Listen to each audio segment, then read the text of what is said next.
You've been taught that trust means knowing the outcome, knowing the direction, knowing that everything will work out. But if that were true, why does certainty still feel heavy?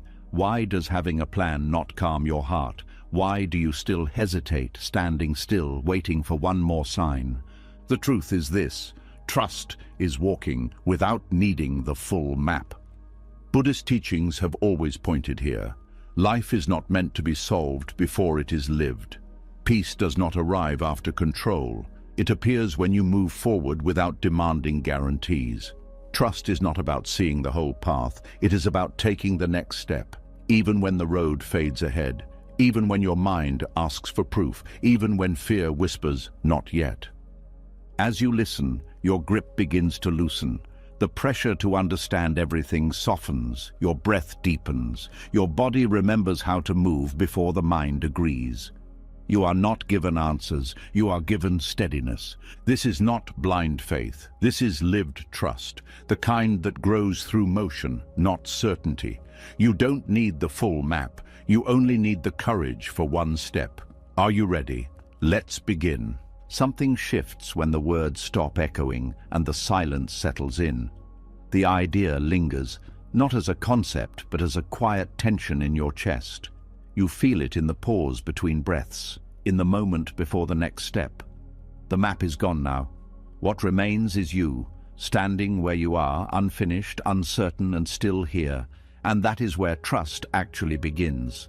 Most people believe they must become whole before they move forward. They think clarity comes first, action second. They tell themselves they need to heal completely, understand who they are, define their purpose, and remove every doubt before life can truly begin. This belief sounds responsible, it sounds wise, but underneath it hides a subtle fear. The fear of moving while still becoming. The fear of being seen as incomplete. The fear that if you walk forward now, something essential about you is still missing. Buddhist teachings gently turn this idea upside down. They do not see incompleteness as a problem to solve. They see it as the natural state of being alive. Nothing living is finished. A tree does not wait to grow until it knows how tall it will be. A river does not demand certainty about the ocean before it flows. Growth happens by moving, not by resolving everything first. Trust, in this sense, is the willingness to be unfinished and still take the next step. It is allowing yourself to walk without a final identity, without a clear label, without a fully healed past. This kind of trust asks you to stop treating your current state as a temporary failure and start seeing it as a valid place to stand. Many people delay their lives because they think they are not ready yet, not confident enough, not healed enough, not wise enough, not strong enough. They keep waiting for a future version of themselves to arrive, someone calmer, clearer, more complete. But that version never appears because it is created through movement, not waiting. You do not become ready and then live.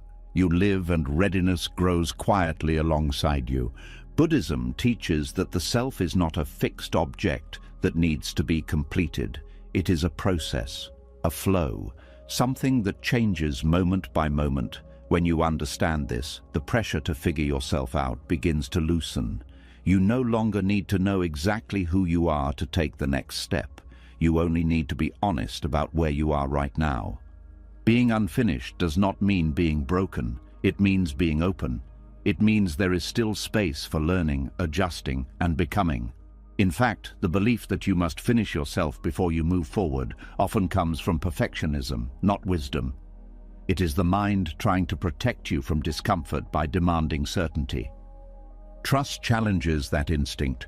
It says, move anyway, speak even if your voice shakes, choose even if doubt is still present, begin even if the ending is unclear. This is not recklessness, it is a deep respect for life as it is, not as you wish it to be. There is a quiet relief that comes when you stop trying to resolve your entire identity. You realize you do not need a final story about who you are. You do not need to define your purpose in one sentence. Purpose unfolds through engagement, through responding to what is in front of you, not through abstract planning. When you trust this, you stop forcing meaning and start noticing it. Healing works the same way. Many people believe they must heal completely before they can love, create, or contribute. But healing is not a finish line. It is something that deepens through living. Often, it is through relationships, challenges, and even mistakes that healing actually happens. Waiting to be healed before you live keeps the wound untouched. Movement brings circulation. Stillness keeps pain frozen. Trusting yourself while unfinished also means letting go of the need for approval. When you do not know exactly who you are yet, you may feel tempted to borrow certainty from others.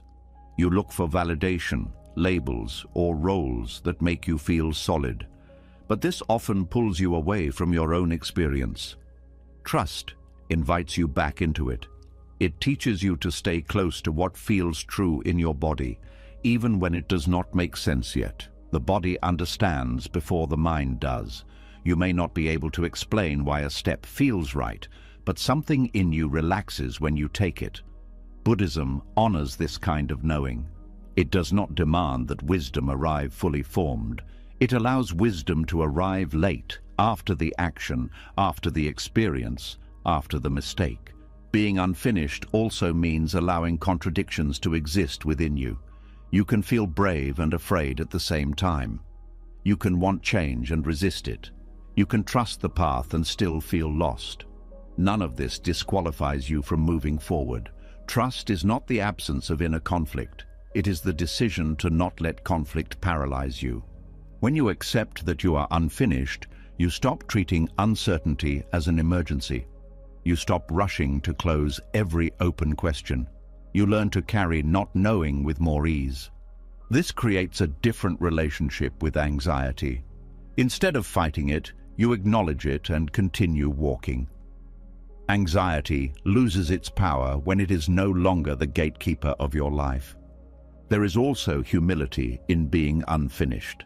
You stop pretending to have all the answers. You become more receptive, more curious, more patient. You listen better. You learn faster. You no longer need to protect an image of being complete. This makes connection more real.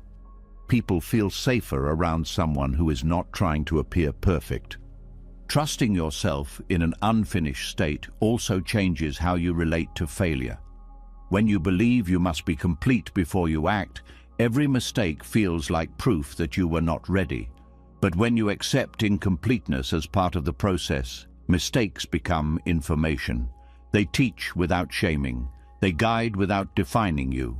Buddhist practice often emphasizes beginner's mind. This is the attitude of someone who does not assume they already know. It is the opposite of being finished.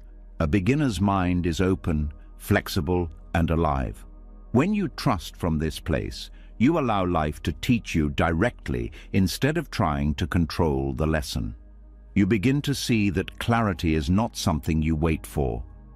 It is something that sharpens through movement.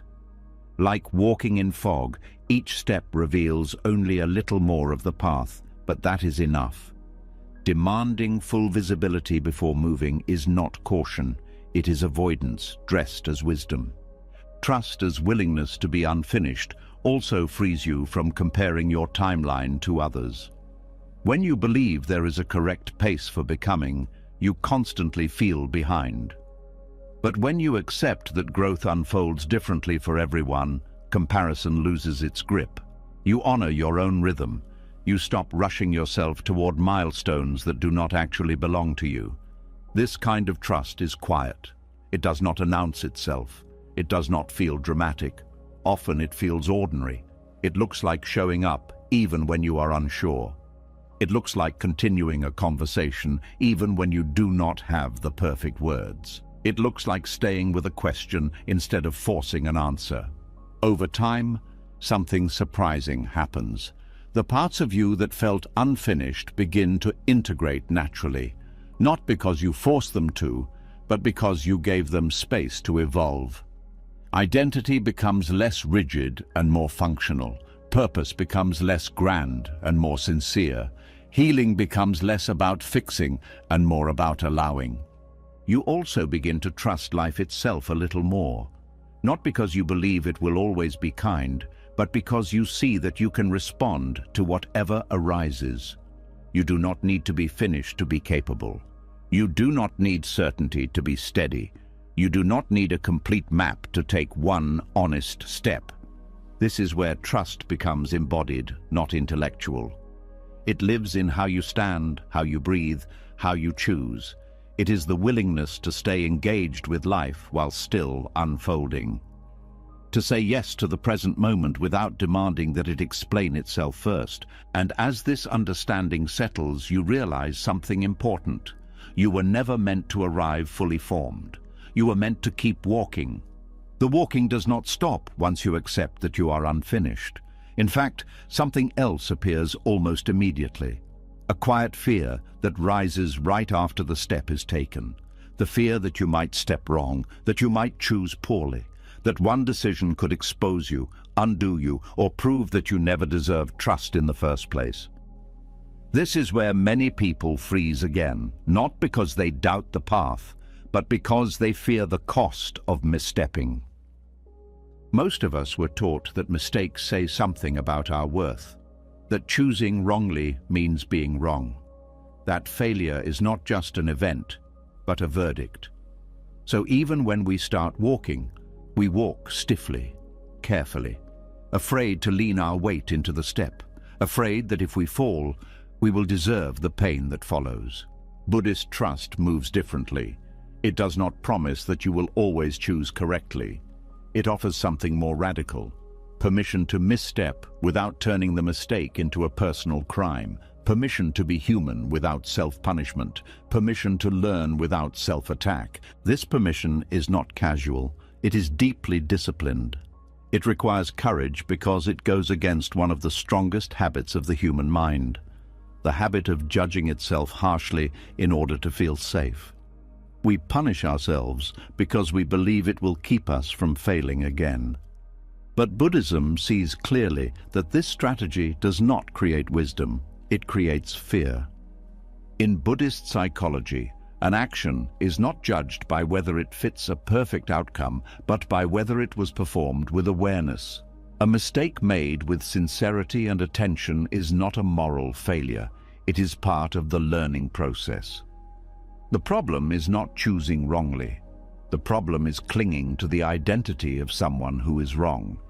When you punish yourself for a mistake, you freeze growth. The mind collapses inward. Energy that could be used to adjust, learn, or repair is consumed by shame. Shame does not teach, it only silences. Trust, on the other hand, keeps the channel open. It allows you to stay present with what happened without running away or attacking yourself. There is a deep misunderstanding that letting go of self-punishment means lowering standards or avoiding responsibility. Buddhism does not teach that. It teaches accountability without cruelty.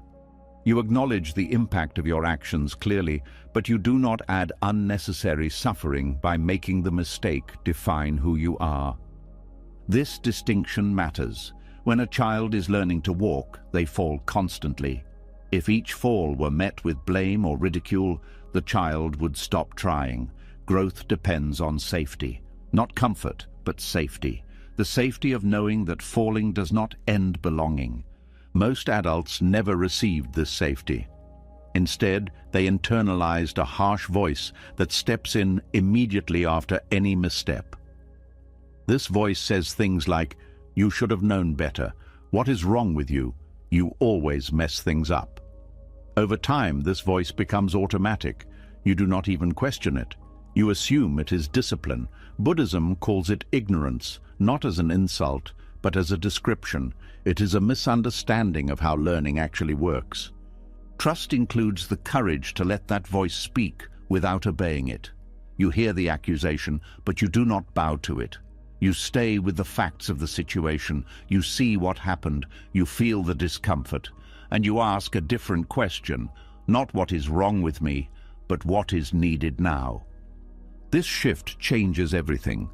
Mistakes stop being threats and start becoming teachers, not in a romantic way. Some lessons hurt. Some consequences are real. Trust does not erase pain. It removes the extra layer of suffering that comes from self-rejection. In Buddhism, suffering is often described as pain multiplied by resistance. A mistake creates pain. Self-punishment adds resistance. Trust allows pain to pass through without turning it into a lifelong wound. This also changes how you relate to fear. Many people fear making the wrong choice more than they fear staying stuck. They remain in familiar dissatisfaction because it feels safer than risking regret. But regret is not what destroys people. Self-attack does. The belief that one wrong step invalidates you is what keeps lives small. When you trust yourself to misstep without punishment, movement becomes possible again. You stop demanding perfect certainty before acting. You understand that wisdom is refined through correction, not avoidance. You take responsibility without collapsing. Buddhist practice often emphasizes compassion, but not just toward others. Self-compassion is not indulgence, it is accuracy. It recognizes that a nervous system under attack cannot learn. A mind flooded with shame cannot see clearly. Compassion steadies the system so insight can arise. This does not mean excusing harmful behavior. It means separating behavior from identity. You can say this action caused harm without saying, "I am a failure." One statement leads to repair. The other leads to withdrawal. When people punish themselves, they often become defensive or numb. They avoid looking at what happened because it hurts too much. Trust allows you to stay present long enough to understand the deeper pattern. You begin to see why you chose what you chose, what fear was operating, what belief was driving you. This understanding is the ground of change. Another subtle effect of self-punishment is that it narrows your future choices. You become cautious, not out of wisdom, but out of fear of yourself. You stop trusting your own judgment because you believe you are dangerous or incompetent. Buddhist trust restores confidence, not by claiming you are always right, but by proving that you can recover. Recovery is the real skill. Anyone can succeed when conditions are perfect.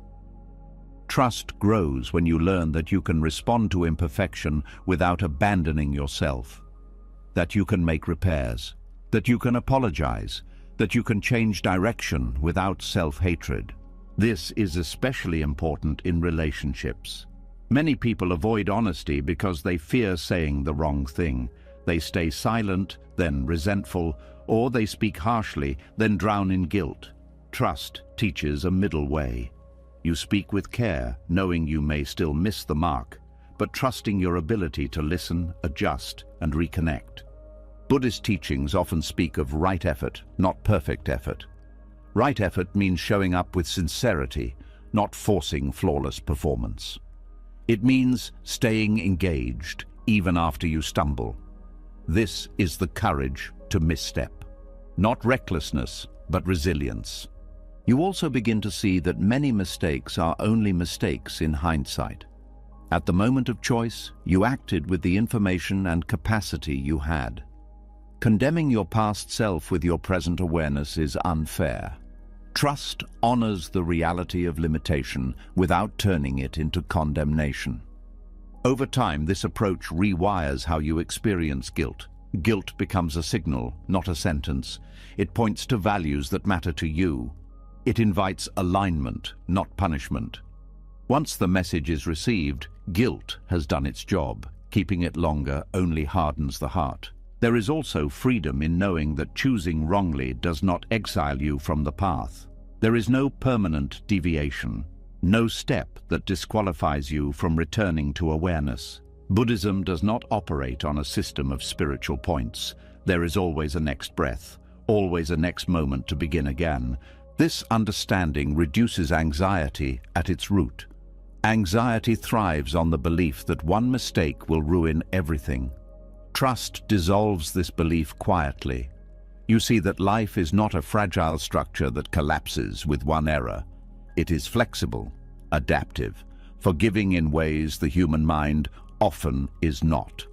As self-punishment loosens, something else grows. Curiosity. You start asking different questions. Not, how do I avoid being wrong? But what is this teaching me? Not, how do I protect my image? But how do I stay honest? This curiosity keeps you alive and engaged. Eventually you notice that courage feels different now. It is no longer dramatic, it is calm. It is the willingness to act without guarantees and to respond without cruelty when things go sideways. This is mature trust, quiet, grounded, stable. You do not need to be fearless. Fear will still arise. But fear no longer controls you through threats of self-destruction. You know that even if you fall, you will not turn against yourself. That knowledge alone makes the next step lighter. And so, the walking continues, not because you are certain of the terrain, but because you trust your ability to meet whatever arises without self-betrayal. You move forward knowing that missteps are not the opposite of the path. They are part of how the path teaches you to walk. After learning to walk while unfinished, and after discovering that missteps do not require punishment, another tension quietly appears. You begin to notice a space that feels uncomfortable and strangely personal. You act with care, you choose with sincerity, you do your best. And yet, life responds in ways you did not expect. The result does not match the intention. This gap is where trust is tested most deeply. There is a silent belief many people carry without realizing it. The belief that good intentions should lead to good outcomes. That wisdom should be rewarded with success. That effort should be met with results. When this does not happen, confusion arises, doubt creeps in. You start questioning your judgment, your values, even your worth. The mind whispers that maybe you were wrong after all. Buddhist teachings look directly at this gap and refuse to close it with false comfort. They do not promise that wise action will always produce pleasant outcomes. They offer something more grounding. The understanding that wisdom lives in the intention and the presence, not in the result. Outcomes are shaped by countless conditions beyond your control. To tie your trust to them is to place your peace in unstable hands.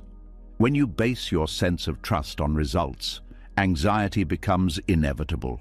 You are constantly scanning the future for proof that you chose correctly. You replay decisions, searching for signs of validation. You fear that a disappointing outcome means you failed in some deeper way.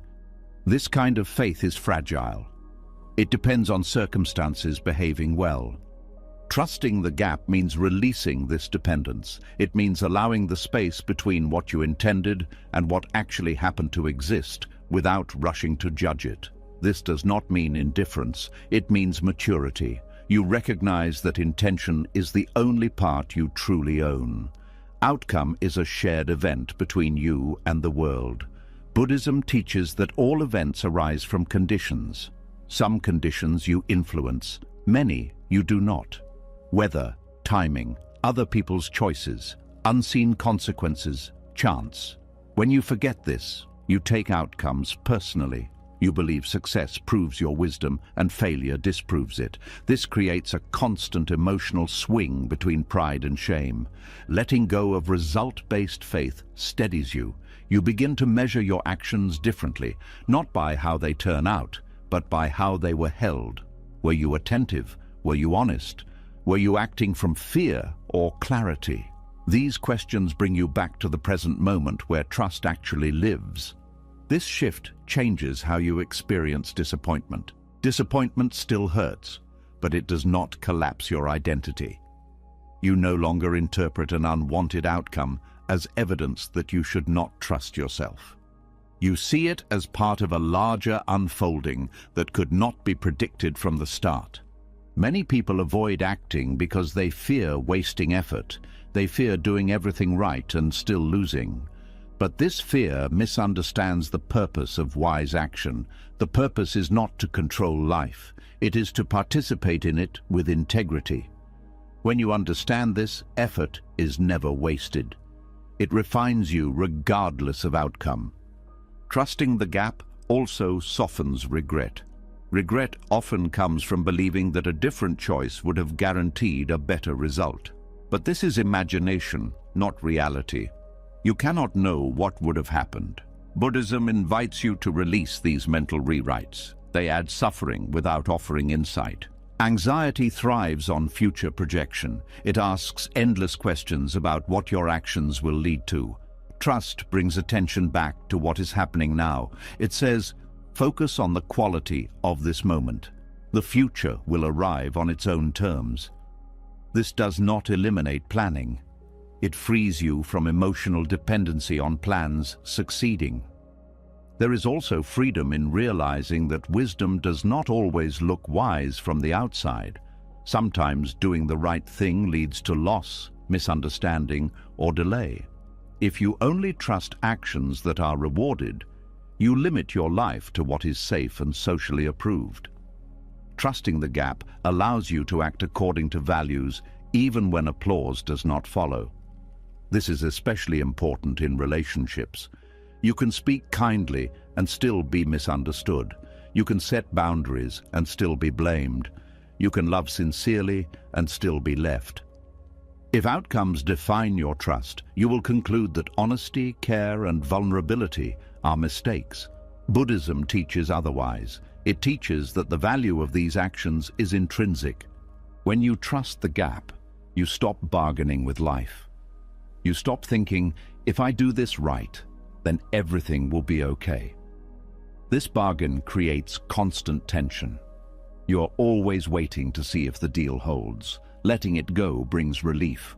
You act because it is right to act, not because you expect a specific return. This does not make you passive, it makes you resilient.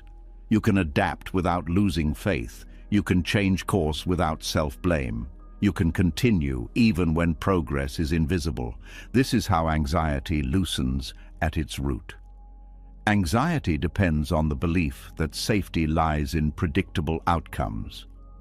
Trust sees safety in responsiveness. Over time, you notice that your nervous system begins to relax.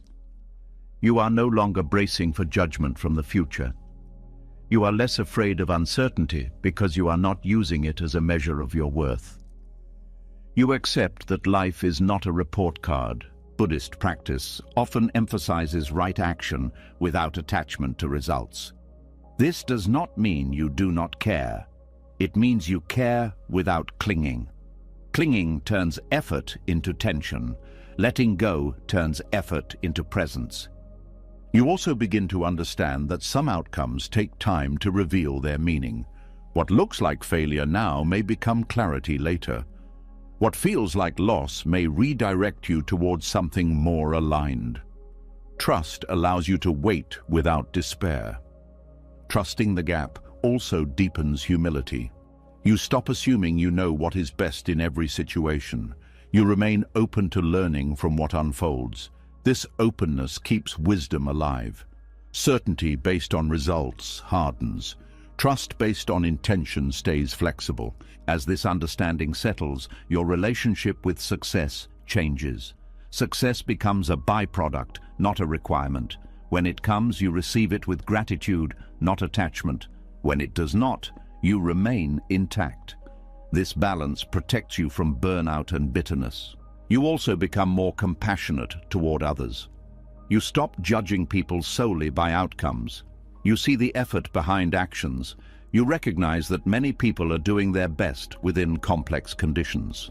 This perspective reduces anger and increases patience. Eventually, you notice that trust feels less like confidence and more like steadiness. It is not loud. It does not announce itself.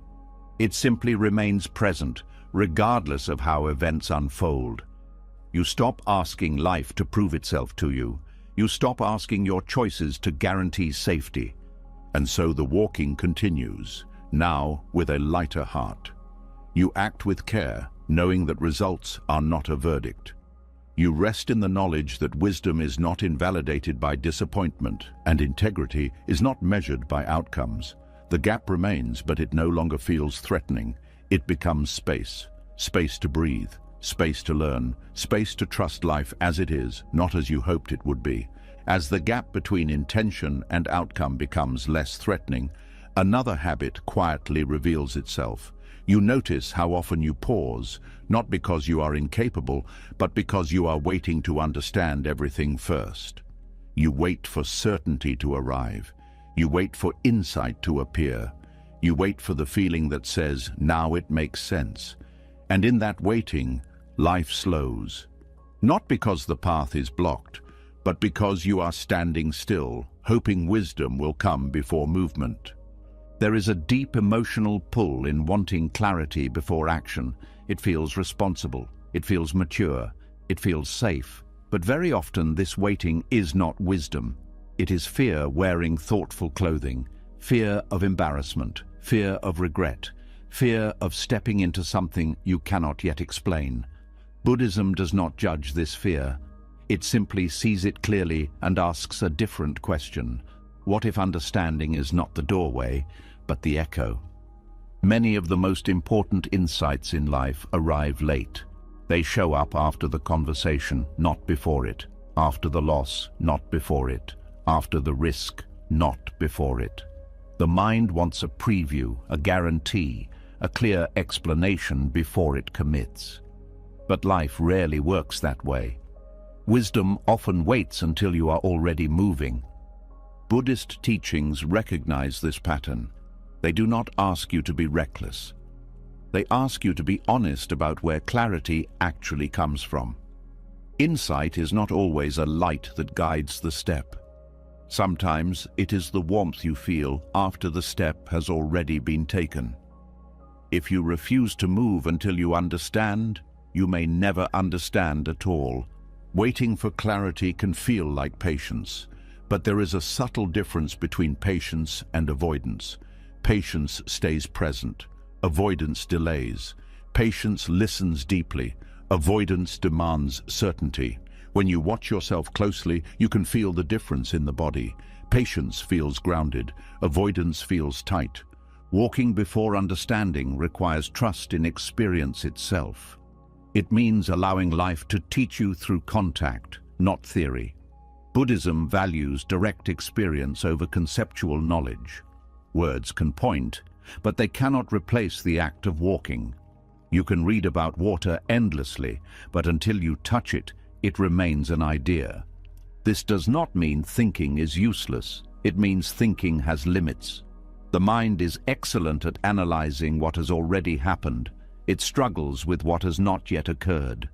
When you ask it to predict how a future step will feel, it fills the unknown with fear or fantasy. Neither is reliable. Insight that arrives late has a different quality. It is embodied. It settles into your muscles, your breath, your posture. It is not just something you know, it is something you recognize. This kind of wisdom cannot be rushed or forced. It emerges when the conditions are right, and one of those conditions is movement. Many people confuse hesitation with depth. They believe that the more they think, the more mature their decision will be. But excessive thinking often leads to paralysis, not wisdom. The mind begins to chase its own tail. Each answer creates a new question. Each possibility opens another branch. Soon, clarity feels further away than when you started. Buddhism encourages a different relationship with not knowing. Not knowing is not treated as a flaw to fix, but as a space to step into. When you walk without understanding, you are not ignoring wisdom. You are allowing it to form in real time. This is especially true when it comes to personal growth. You cannot think your way into becoming someone new. Transformation requires action, new behaviors, new environments, new risks. Insight often follows these changes, not precedes them. You understand who you are becoming only after you begin becoming. Waiting for clarity can also be a way of avoiding responsibility. As long as you do not act, you cannot fail. You cannot be judged. You cannot be disappointed. The price of this safety is stagnation. Buddhism does not shame this tendency. It simply points out the cost. Walking before understanding builds a different kind of confidence. Not confidence in your predictions, but confidence in your capacity to respond. You learn that you do not need to know everything to handle what comes next. This realization is deeply calming. When insight arrives late, it often comes with humility. You see how limited your earlier assumptions were. You realize that the mind could not have grasped what the experience revealed. This humility keeps you open. It prevents rigid beliefs from forming. This approach also changes how you relate to uncertainty. Uncertainty stops being an enemy and becomes a companion. You carry it with you instead of trying to eliminate it. This makes movement lighter. You are no longer dragging the weight of needing to be sure. In Buddhist practice, walking meditation embodies this principle. You take one step, then another. You do not rush ahead mentally. You stay with the movement. Understanding arises from the rhythm, not from analysis. Life itself can be approached this way. Walking before understanding does not mean ignoring intuition. It means listening to it without demanding explanations. Intuition often speaks softly. It offers direction without justification. The mind wants reasons. Trust allows action without them. This can feel uncomfortable at first, especially if you were taught that every decision must be rationalized. But over time, you notice that many of your best choices were made without full clarity. You felt your way forward. Only later did the meaning become clear. When you stop waiting for understanding, you also stop postponing your life. You engage more fully. You learn faster.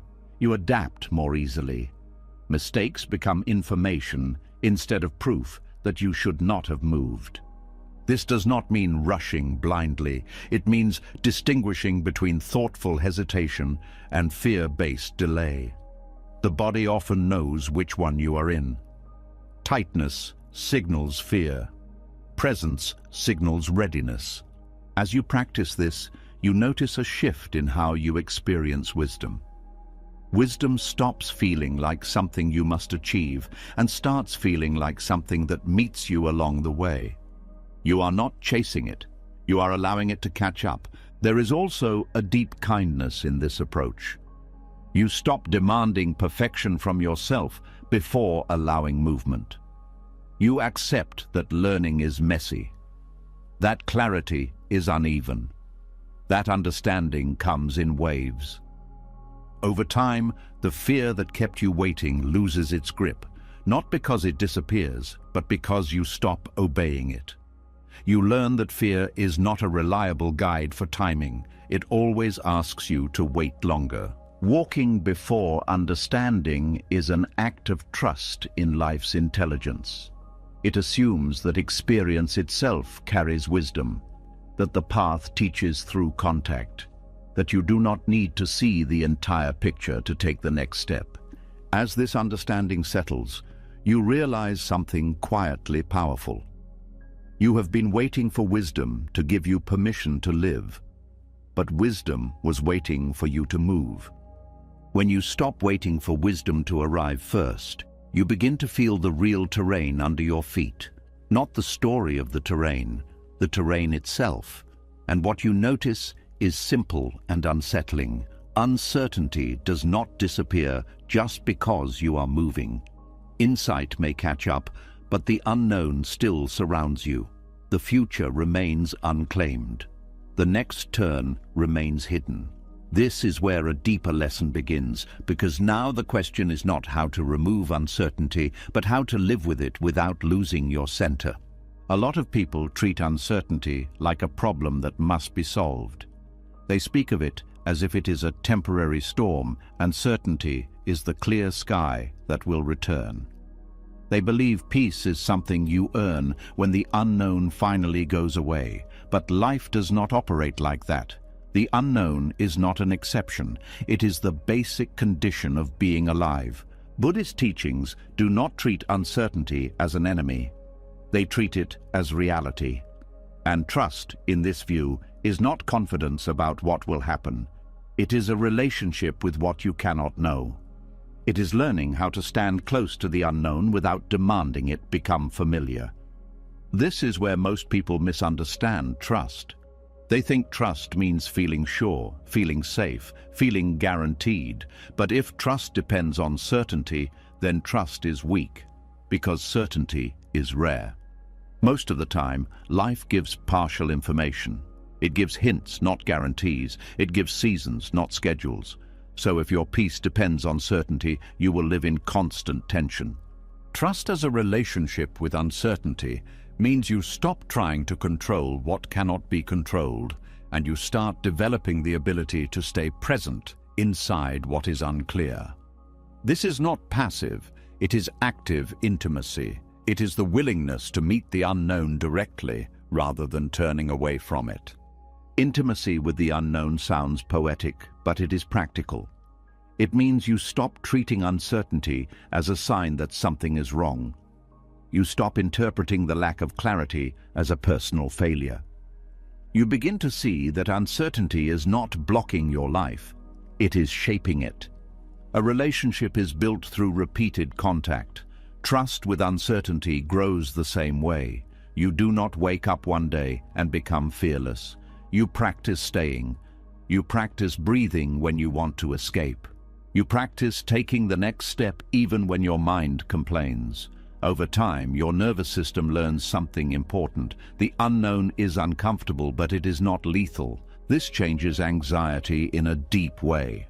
Anxiety often comes from treating uncertainty as danger. The mind tries to protect you by creating scenarios, predictions, and worst-case plans. It wants to eliminate risk by imagining everything. But this mental activity does not create safety. It creates exhaustion. Buddhism teaches that the mind's attempt to control the future is a form of suffering. Not because planning is wrong, but because clinging is painful. Planning can be useful. Clinging to the plan is what creates fear. The plan becomes a lifeboat you refuse to let go of, even when it is pulling you under. Trust as intimacy with uncertainty means you stop gripping the lifeboat so tightly. You still act, you still choose, you still prepare. But you accept that life may rearrange your plans. You stop taking that rearrangement as betrayal. One reason uncertainty feels unbearable is because of the stories we attach to it. The mind says, if I don't know what's next, I will suffer. If I don't control this, I will be abandoned. If I can't predict it, I will be humiliated. These stories turn uncertainty into a threat. Buddhist practice helps you separate uncertainty from the story about it. Uncertainty is simply not knowing. The story is what makes it scary. When you learn to stay with not knowing without adding the story, the fear begins to soften. You still don't know, but you are not panicking about it. This is why mindfulness is central in Buddhism. Mindfulness is not just being calm, it is the practice of seeing clearly what is happening right now without piling extra interpretation on top. When you are mindful, uncertainty becomes a fact, not a monster. There is also a hidden gift inside uncertainty. It keeps life open. If everything were certain, there would be no growth, no surprise, no possibility. Uncertainty is what allows new outcomes to appear. It is what allows change. It is what allows healing to take forms you could not plan. Most people say they want change, but they fear uncertainty. The truth is, you cannot separate the two. Change and uncertainty arrive together. If you demand certainty, you demand stagnation. Trust means being willing to pay the price of openness. A relationship with uncertainty also changes how you experience control. Many people think control brings peace, but too much control creates rigidity. It makes you fragile. When something unexpected happens, you break. Trust makes you flexible. It teaches you to bend, to adjust, to respond. Flexibility is stronger than control. This is why Buddhist teachings emphasize impermanence. Everything changes, not as a threat, but as a truth. When you accept impermanence, you stop trying to freeze life in place. You stop trying to hold people, situations, and feelings as if they should stay the same. You allow change without collapsing. Trust becomes the ability to remain steady while things shift. It does not mean you like the shift. It means you can stay present with it. You can grieve without being destroyed. You can face uncertainty without abandoning yourself. There is a difference between uncertainty and insecurity. Uncertainty is about not knowing the future. Insecurity is about not trusting your ability to meet it. Buddhism helps build security inside uncertainty by strengthening your inner refuge. Inner refuge does not mean hiding from the world. It means having practices that bring you back to center, the breath, awareness, compassion, wise reflection. These are not abstract ideas. They are skills you cultivate. When uncertainty rises, you return to these skills instead of spiraling into panic. Another part of intimacy with uncertainty is letting yourself feel what you usually avoid. Many people try to think their way out of uncertainty, but uncertainty is felt in the body. It shows up as tightness, restlessness, pressure. Trust involves staying with these sensations without immediately trying to fix them. This is not easy. The body wants relief. The mind wants answers. But each time you stay, even briefly, you teach yourself that you can survive discomfort. This is how courage is built. Not through dramatic moments, but through small acts of staying. Trust also means accepting that you cannot control how others respond. You can act with integrity, but you cannot control reactions. If you demand certainty in relationships, you will become controlling, anxious, or withdrawn. Intimacy with uncertainty allows you to love without clinging, to communicate without forcing outcomes, to care without trying to manage every response. This does not make you naive. It makes you mature. You stop confusing love with control. You stop confusing safety with certainty. You start seeing that real connection requires openness, and openness includes risk. Buddhist trust is often described as confidence in the path, not in the outcome. The path is practice, awareness, returning, beginning again. This confidence is steady because it does not depend on life behaving predictably. It depends on your willingness to meet life as it is. A key part of this is letting go of the demand for reassurance. Reassurance is a temporary relief that often strengthens anxiety in the long run. Each time you need reassurance, you tell your nervous system that uncertainty is dangerous. Trust teaches you to tolerate uncertainty long enough for the nervous system to settle on its own. This is where intimacy grows, not in the absence of fear, but in staying close to fear without letting it rule you. You also begin to see that the unknown is not just out there, it is inside you too. You do not fully know who you will become. You do not fully know how you will change. Many people fear this internal unknown. They cling to identity because it feels stable, but identity is also impermanent. Trust means letting yourself evolve without needing a fixed image. As you practice this, you begin to experience a different kind of peace. Not the peace of certainty, but the peace of openness. It is quieter, less dramatic. It does not depend on perfect conditions. It is the peace of being able to say, I don't know what's next, and I can still breathe. This is the heart of Buddhist trust. It is not about predicting the future. It is about relating to the unknown with presence rather than resistance. It is learning to walk with uncertainty as a companion, not as a threat. And when you truly start relating to uncertainty this way, you notice something surprising. The unknown does not feel as cold as it used to. It still has shadows, but it also has space. Space for possibility, space for wisdom to keep arriving, space for life to keep unfolding without needing your permission. As uncertainty becomes less of an enemy and more of a companion, another habit quietly comes into focus. It shows up in small moments. A glance at the phone, a question asked one more time, a subtle hope that someone, something, or some sign will finally settle the discomfort. Even when you accept not knowing, there is still the urge to be reassured, to be told you are on the right path, to hear that everything will be okay. This urge feels harmless, but it shapes trust in ways most people never notice. Reassurance feels like relief, It softens the nervous system for a moment. It quiets the mind briefly, but relief is not the same as trust. Relief fades quickly, and when it does, the question returns stronger than before. The habit grows. The mind learns that uncertainty must be neutralized immediately, and slowly, inner trust weakens. Buddhist teachings are very precise here. They do not shame the need for reassurance. They understand it as a natural response to fear, but they also show its cost. Each time you demand reassurance, you send yourself a message: I cannot stay with not knowing. I need something outside me to stabilize this moment. Over time, this belief becomes automatic. Trust deepens when you stop demanding answers before you are ready to receive them. This does not mean you never ask questions. It means you notice when questions are asked not from curiosity, but from panic. Panic questions are not seeking truth. They are seeking escape.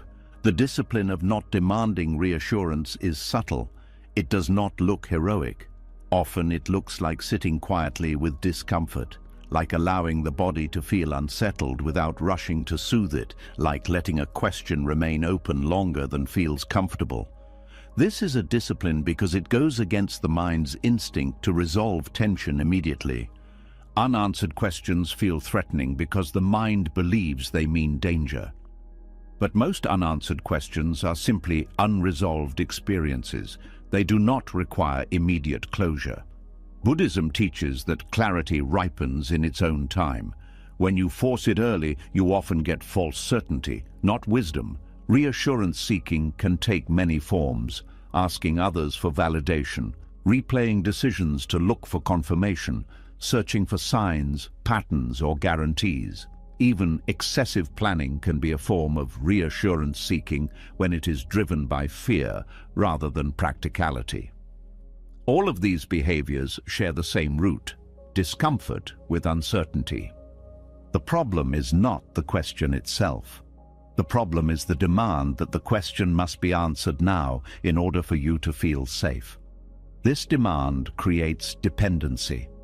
You begin to outsource your stability to external sources. When they are not available, anxiety spikes. Buddhist practice invites you to stay with the question instead, to let it exist without resolving it. This is not passive.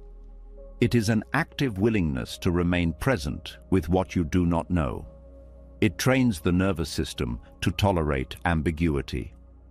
When you stay with an unanswered question, something interesting happens. At first, the discomfort intensifies. The mind protests. It tells you this is irresponsible, that you are wasting time, that you should be doing something. But if you stay, the intensity begins to soften, not because the question is answered, but because your relationship to it changes. You learn that not knowing does not destroy you. You learn that discomfort rises and falls on its own. This learning is embodied, not intellectual. It builds a quiet confidence that reassurance can never provide. Reassurance gives temporary calm. Staying with unanswered questions builds long-term resilience. One teaches you to escape discomfort. The other teaches you to meet it. This is why reassurance seeking erodes trust. It trains avoidance. In Buddhism, there is a deep respect for questions that do not have immediate answers. Some teachings are designed not to be solved, but to be lived with. They stretch the mind. They reveal attachment to certainty. They expose fear. The practice is not to eliminate the question, but to let it transform you. When you stop demanding reassurance, you also stop constantly scanning others for approval. You become less reactive to feedback. Praise feels pleasant, but not necessary. Criticism feels uncomfortable, but not devastating. Your sense of direction becomes more internal. This does not mean you become closed off or stubborn. It means you listen without collapsing. You consider input without handing over authority. You trust your capacity to reflect rather than needing immediate validation. The discipline here is learning to pause between uncertainty and action, not to freeze, but to stay present, to feel the urge to seek reassurance and not act on it immediately. This pause is powerful. It interrupts an old pattern.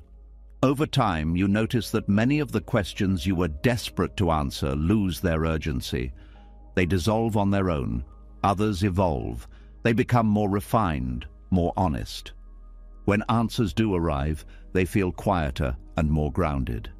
Another effect of reassurance seeking is that it keeps you focused on outcomes. You want to know if things will turn out well, if you are safe, if you will be okay. Letting go of reassurance shifts your attention back to the present moment. What is happening now? What is needed now? This shift reduces anxiety at its root. Anxiety lives in anticipation. It feeds on imagined futures. Staying with unanswered questions anchors you in the present. You are no longer living 5 steps ahead. Buddhism does not promise certainty. It promises practice. The practice of returning, the practice of observing, the practice of compassion toward discomfort. These practices become your reassurance, not because they answer questions, but because they stabilize you. You also begin to notice that reassurance often comes with conditions. People reassure you based on their own fears, hopes, or limitations. Their reassurance may not be accurate. Depending on, it can lead you away from your own truth. Trust grows when you learn to sit with your own uncertainty without rushing to fill it. This sitting is not empty. It is full of information, sensations, emotions, subtle signals. When you are not chasing reassurance, you can actually hear yourself. This practice also reveals how often reassurance seeking is linked to self-doubt. You do not trust your perception, your timing, your feelings. Buddhism encourages gentle investigation here, not judgment. You ask, what am I afraid will happen if I don't get reassurance right now? Often the fear is exaggerated. Staying with unanswered questions also deepens patience. You stop needing immediate resolution. You allow life to unfold at its own pace. This patience is not passive waiting. It is active presence. There is strength in saying, I don't know yet, and letting that be true. This strength is quiet. It does not impress others, but it steadies you. It gives you room to respond wisely instead of reactively. As you practice this discipline, you begin to experience a different kind of trust. Not trust that everything will be okay, but trust that you can stay with whatever is not okay yet. This trust is durable. It does not depend on answers arriving on schedule. Eventually, you notice that reassurance loses its grip. You still appreciate it when it comes, but you no longer chase it. You no longer need it to move forward. Questions remain, but they no longer feel like emergencies. And from this place, something opens. A deeper listening, a steadier presence, a trust that does not demand proof. You are no longer asking life to calm you down before you live. You are living and letting calm arise on its own terms. As the need for reassurance loosens, another impulse becomes easier to notice. It arrives quietly, often disguised as logic or self-care. The urge to leave, to distract, to fix the situation quickly, to mentally plan an exit before anything has actually gone wrong. You may not even stand up or walk away, but inside you are already gone. Trust deepens when this habit is seen clearly, because sometimes trust does not mean changing what you feel or where you are. Sometimes trust means staying. There is a common belief that discomfort is a signal to escape. That if something feels heavy, tense, or confusing, the wise response is to remove yourself from it as fast as possible. This belief is deeply conditioned. From a young age, we learn to associate safety with relief. When discomfort arises, the mind immediately searches for a way out, a distraction, a solution, a justification, a future moment where things will finally feel better. Buddhist teachings do not deny that some situations require action or boundaries, but they point out something subtle and important. Much of our suffering does not come from the discomfort itself. It comes from the constant inner movement away from it. the refusal to stay with what is here without narrating an escape. Staying does not mean enduring harm or ignoring wisdom. It means recognizing when the impulse to leave is driven by fear rather than clarity. It means noticing how quickly the mind starts telling stories about how this moment should not be happening, how it must be fixed, how you cannot handle it. These stories create more pain than the original sensation ever did. Trust, in this context, is the willingness to remain present inside discomfort without immediately trying to change it. This is one of the most challenging practices because it goes against the mind's survival training. The mind equates discomfort with danger. Staying feels risky. It feels exposed. It feels like something bad might happen if you do not act. But when you stay, you begin to see something important. Discomfort is not static. It moves. It shifts. It has texture and rhythm. It rises and falls. When you stop narrating an exit, you create space to experience this movement directly. Many people live in a constant state of internal escape. Even when they are physically present, their attention is elsewhere, planning the next task, replaying the past, fantasizing about a future where things are easier. This mental leaving is so habitual that it feels normal. But it comes at a cost. You are never fully here. Buddhism teaches that presence is not about forcing yourself to feel calm. It is about allowing what is already here to be known. Staying does not require liking the experience. It requires honesty. You acknowledge discomfort without adding commentary about how long it should last or what it means about you. When you stay, you stop feeding the cycle of avoidance. Avoidance teaches the nervous system that discomfort is unbearable. Staying teaches it that discomfort is survivable. This learning does not happen through thinking. It happens through direct experience. At first, staying can feel overwhelming. The body may tighten, the breath may become shallow, the urge to escape may intensify. This is normal. You are interrupting a long-standing habit. The key is not to stay perfectly, but to stay gently. Even a few seconds of presence is enough to begin rewiring the pattern. Trust here is not dramatic. It does not feel like courage in the way movies portray it. It feels quiet, ordinary, sometimes boring. You sit, you breathe, you notice, you do not run. This simplicity is powerful because it removes fuel from fear. Another layer of this practice is staying without narrating an exit. The mind loves to create a story that leads away from the present. It says, "Once this is over, then I will be okay." Or, "I just need to get through this." Or, "I should not be feeling this way." These narratives subtly pull you out of the moment. You are technically still here, but psychologically, you are already gone. Trust asks you to drop the story, not to replace it with a positive one, but to rest in direct experience. What does the discomfort actually feel like right now? Not what does it mean, not how long will it last. Just what is it, moment to moment. This practice reveals that much of what we fear is the anticipation, not the experience itself. The mind's commentary is often harsher than reality. When you stay, the commentary loses volume. Sensations become more manageable when they are not amplified by story. Staying also changes how you relate to emotions. Many people believe emotions are problems to solve. If sadness appears, they look for a reason. If anxiety appears, they look for reassurance. If anger appears, they look for an outlet. Buddhism offers another option. Stay with the emotion without turning it into a task. Emotions are energy. They move when they are allowed to be felt. When you escape them, they get stuck. Staying allows completion, not resolution in the intellectual sense, but release in the bodily sense. This does not mean wallowing. Wallowing is staying with the story. Presence is staying with the sensation.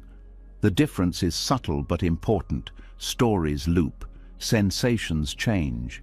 Trusting life in this way means believing that you do not have to micromanage every internal experience, that your system has its own intelligence, that feelings know how to move if you stop interfering. Another reason staying feels difficult is because of identity.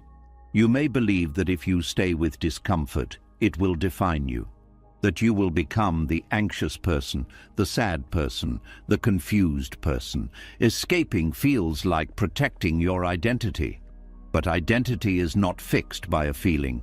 It is shaped by how you relate to it. When you stay, you learn that feelings pass through you. They do not become you. This realization weakens fear at its root. You stop treating emotions as threats to your sense of self. Staying also builds trust in time. You stop demanding immediate change. You allow moments to unfold at their own pace. This patience is not passive. It is attentive. You are engaged without being controlling. In Buddhist practice, this is often described as equanimity, not indifference, but balance.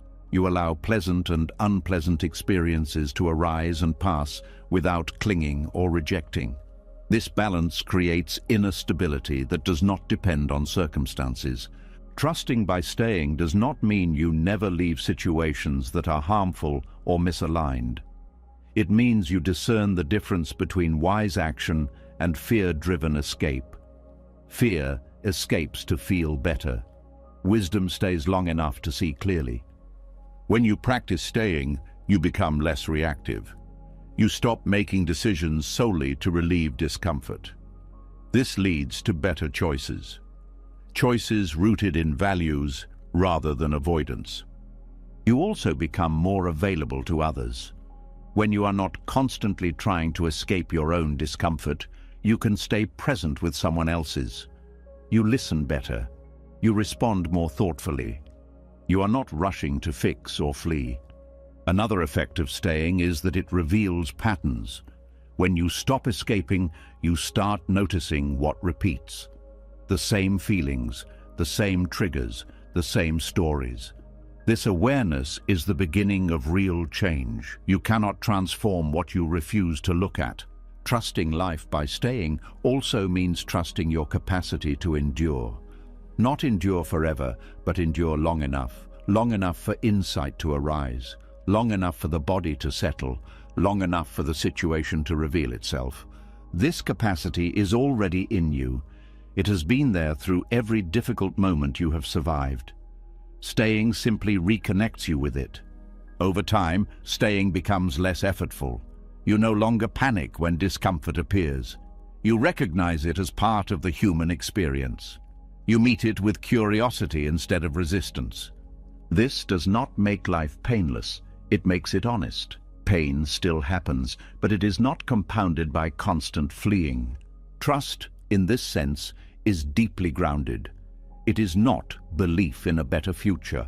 It is confidence in your ability to be present now, even when now is uncomfortable, even when now does not make sense.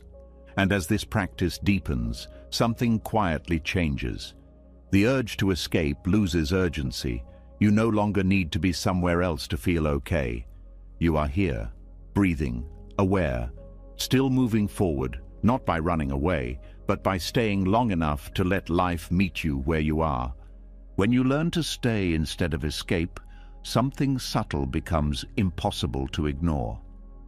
Beneath the thoughts, beneath the explanations, beneath the stories about what should happen next, there is movement, sensation, a quiet signal that does not speak in words.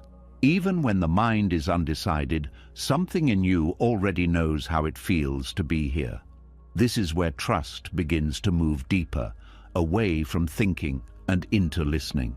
Most people are taught to trust their mind above all else, to analyze, to justify, to explain, to wait until every choice makes sense on paper before acting.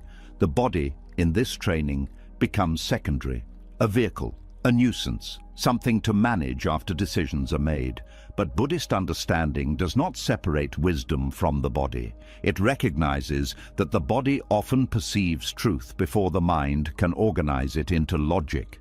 There are moments when the mind stalls. It circles, it debates endlessly, it wants certainty, reasons, guarantees.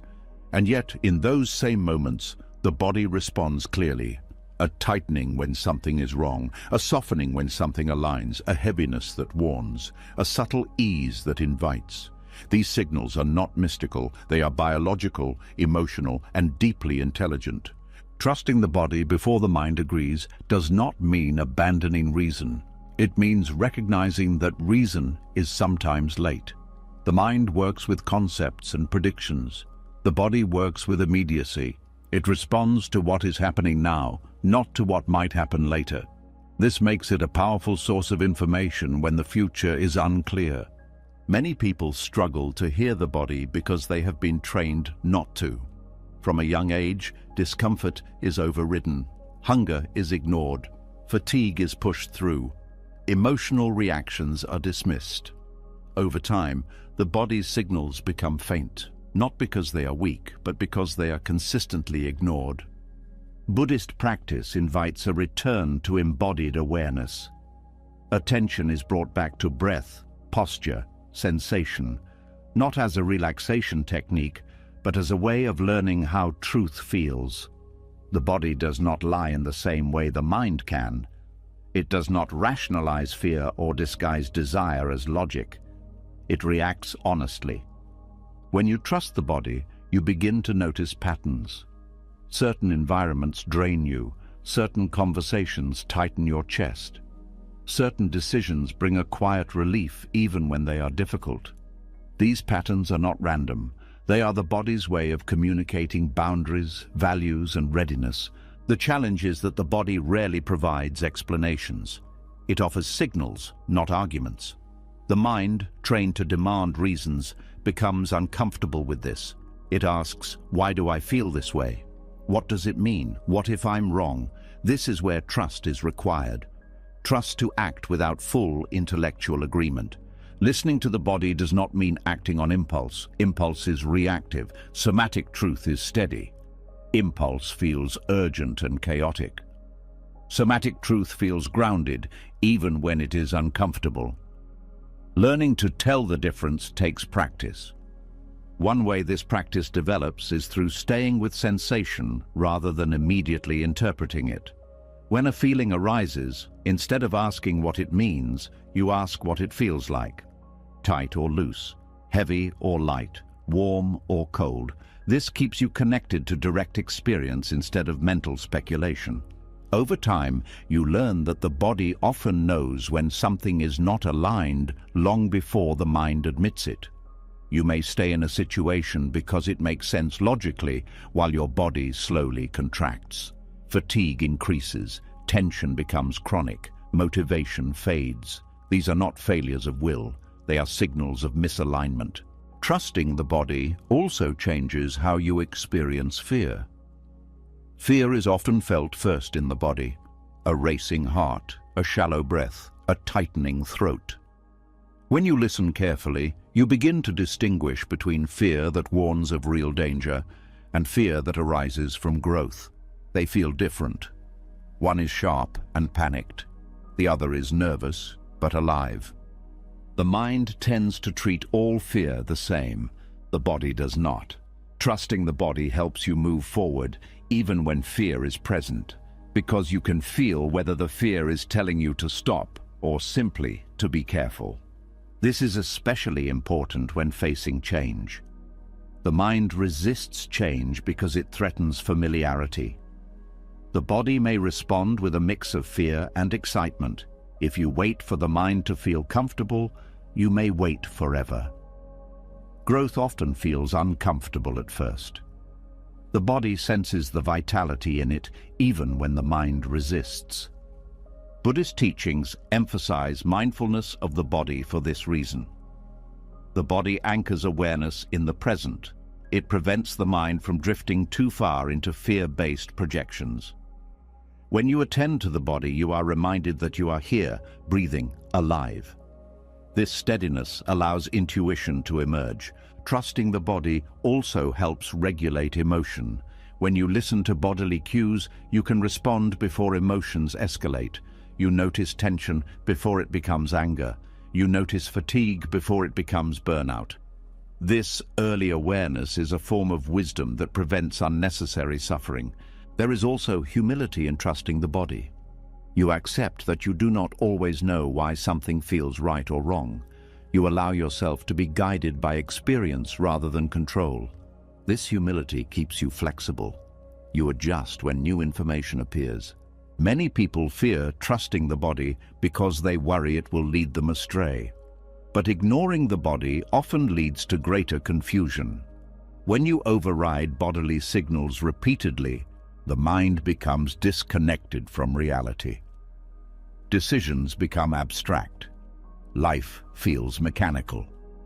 Reconnecting with the body restores a sense of aliveness. You feel more present, more responsive, more engaged. This engagement builds trust because you are no longer making choices from a detached place. Trusting the body also deepens self-respect. You stop forcing yourself into situations that feel wrong just to meet expectations. You honor limits. You listen to fatigue. You rest without guilt. This respect creates internal safety. Internal safety is essential for trust. When the body feels ignored or abused, it remains in a state of vigilance. When it feels listened to, it relaxes. Relaxation does not mean laziness, it means readiness. The body also holds memory. Past experiences are stored somatically. Sometimes a reaction does not make sense intellectually, but the body remembers something the mind has forgotten. Trusting the body allows these memories to inform your choices without needing full narrative recall. This does not mean every bodily reaction is accurate. Trauma can distort signals. Conditioning can confuse sensation. This is why Buddhist practice emphasizes gentle awareness rather than blind obedience. You listen, you observe, you reflect. You do not rush. Over time, the dialogue between body and mind becomes more balanced. The mind stops dominating. The body stops being ignored. Decisions become more integrated. You feel them as much as you think them. Trusting the body before the mind agrees also changes how you experience uncertainty. When you do not know what will happen, you return to what is happening now. Sensation, breath, ground. This anchors you. You are no longer lost in speculation. This practice also supports staying instead of escaping. When discomfort arises, you check in with the body. Can I stay with this sensation? Is it tolerable? Is it informative? Often the body says yes, even when the mind says no. As you continue walking this path, trust becomes less about belief and more about attunement. You are attuned to yourself, to your environment, to the moment. You respond rather than react. This does not make life predictable, it makes it navigable. You may not know where the path leads, but you know how to listen as you walk. Eventually you realize something quietly profound. The body has been guiding you all along, not loudly, not forcefully, patiently. Trusting it now is not learning something new, it is remembering something you once knew instinctively. And so you continue. Not because everything makes sense, but because something in you feels steady enough to move.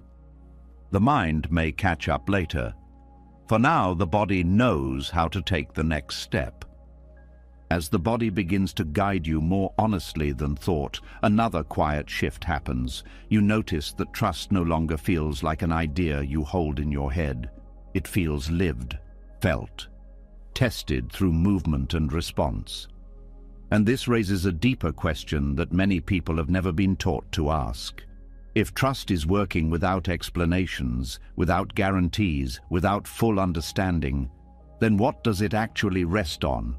Not belief, not doctrine, not promises, something else. Most people assume faith requires belief, a system, a story about how things work, a structure that explains suffering, rewards goodness, and guarantees meaning.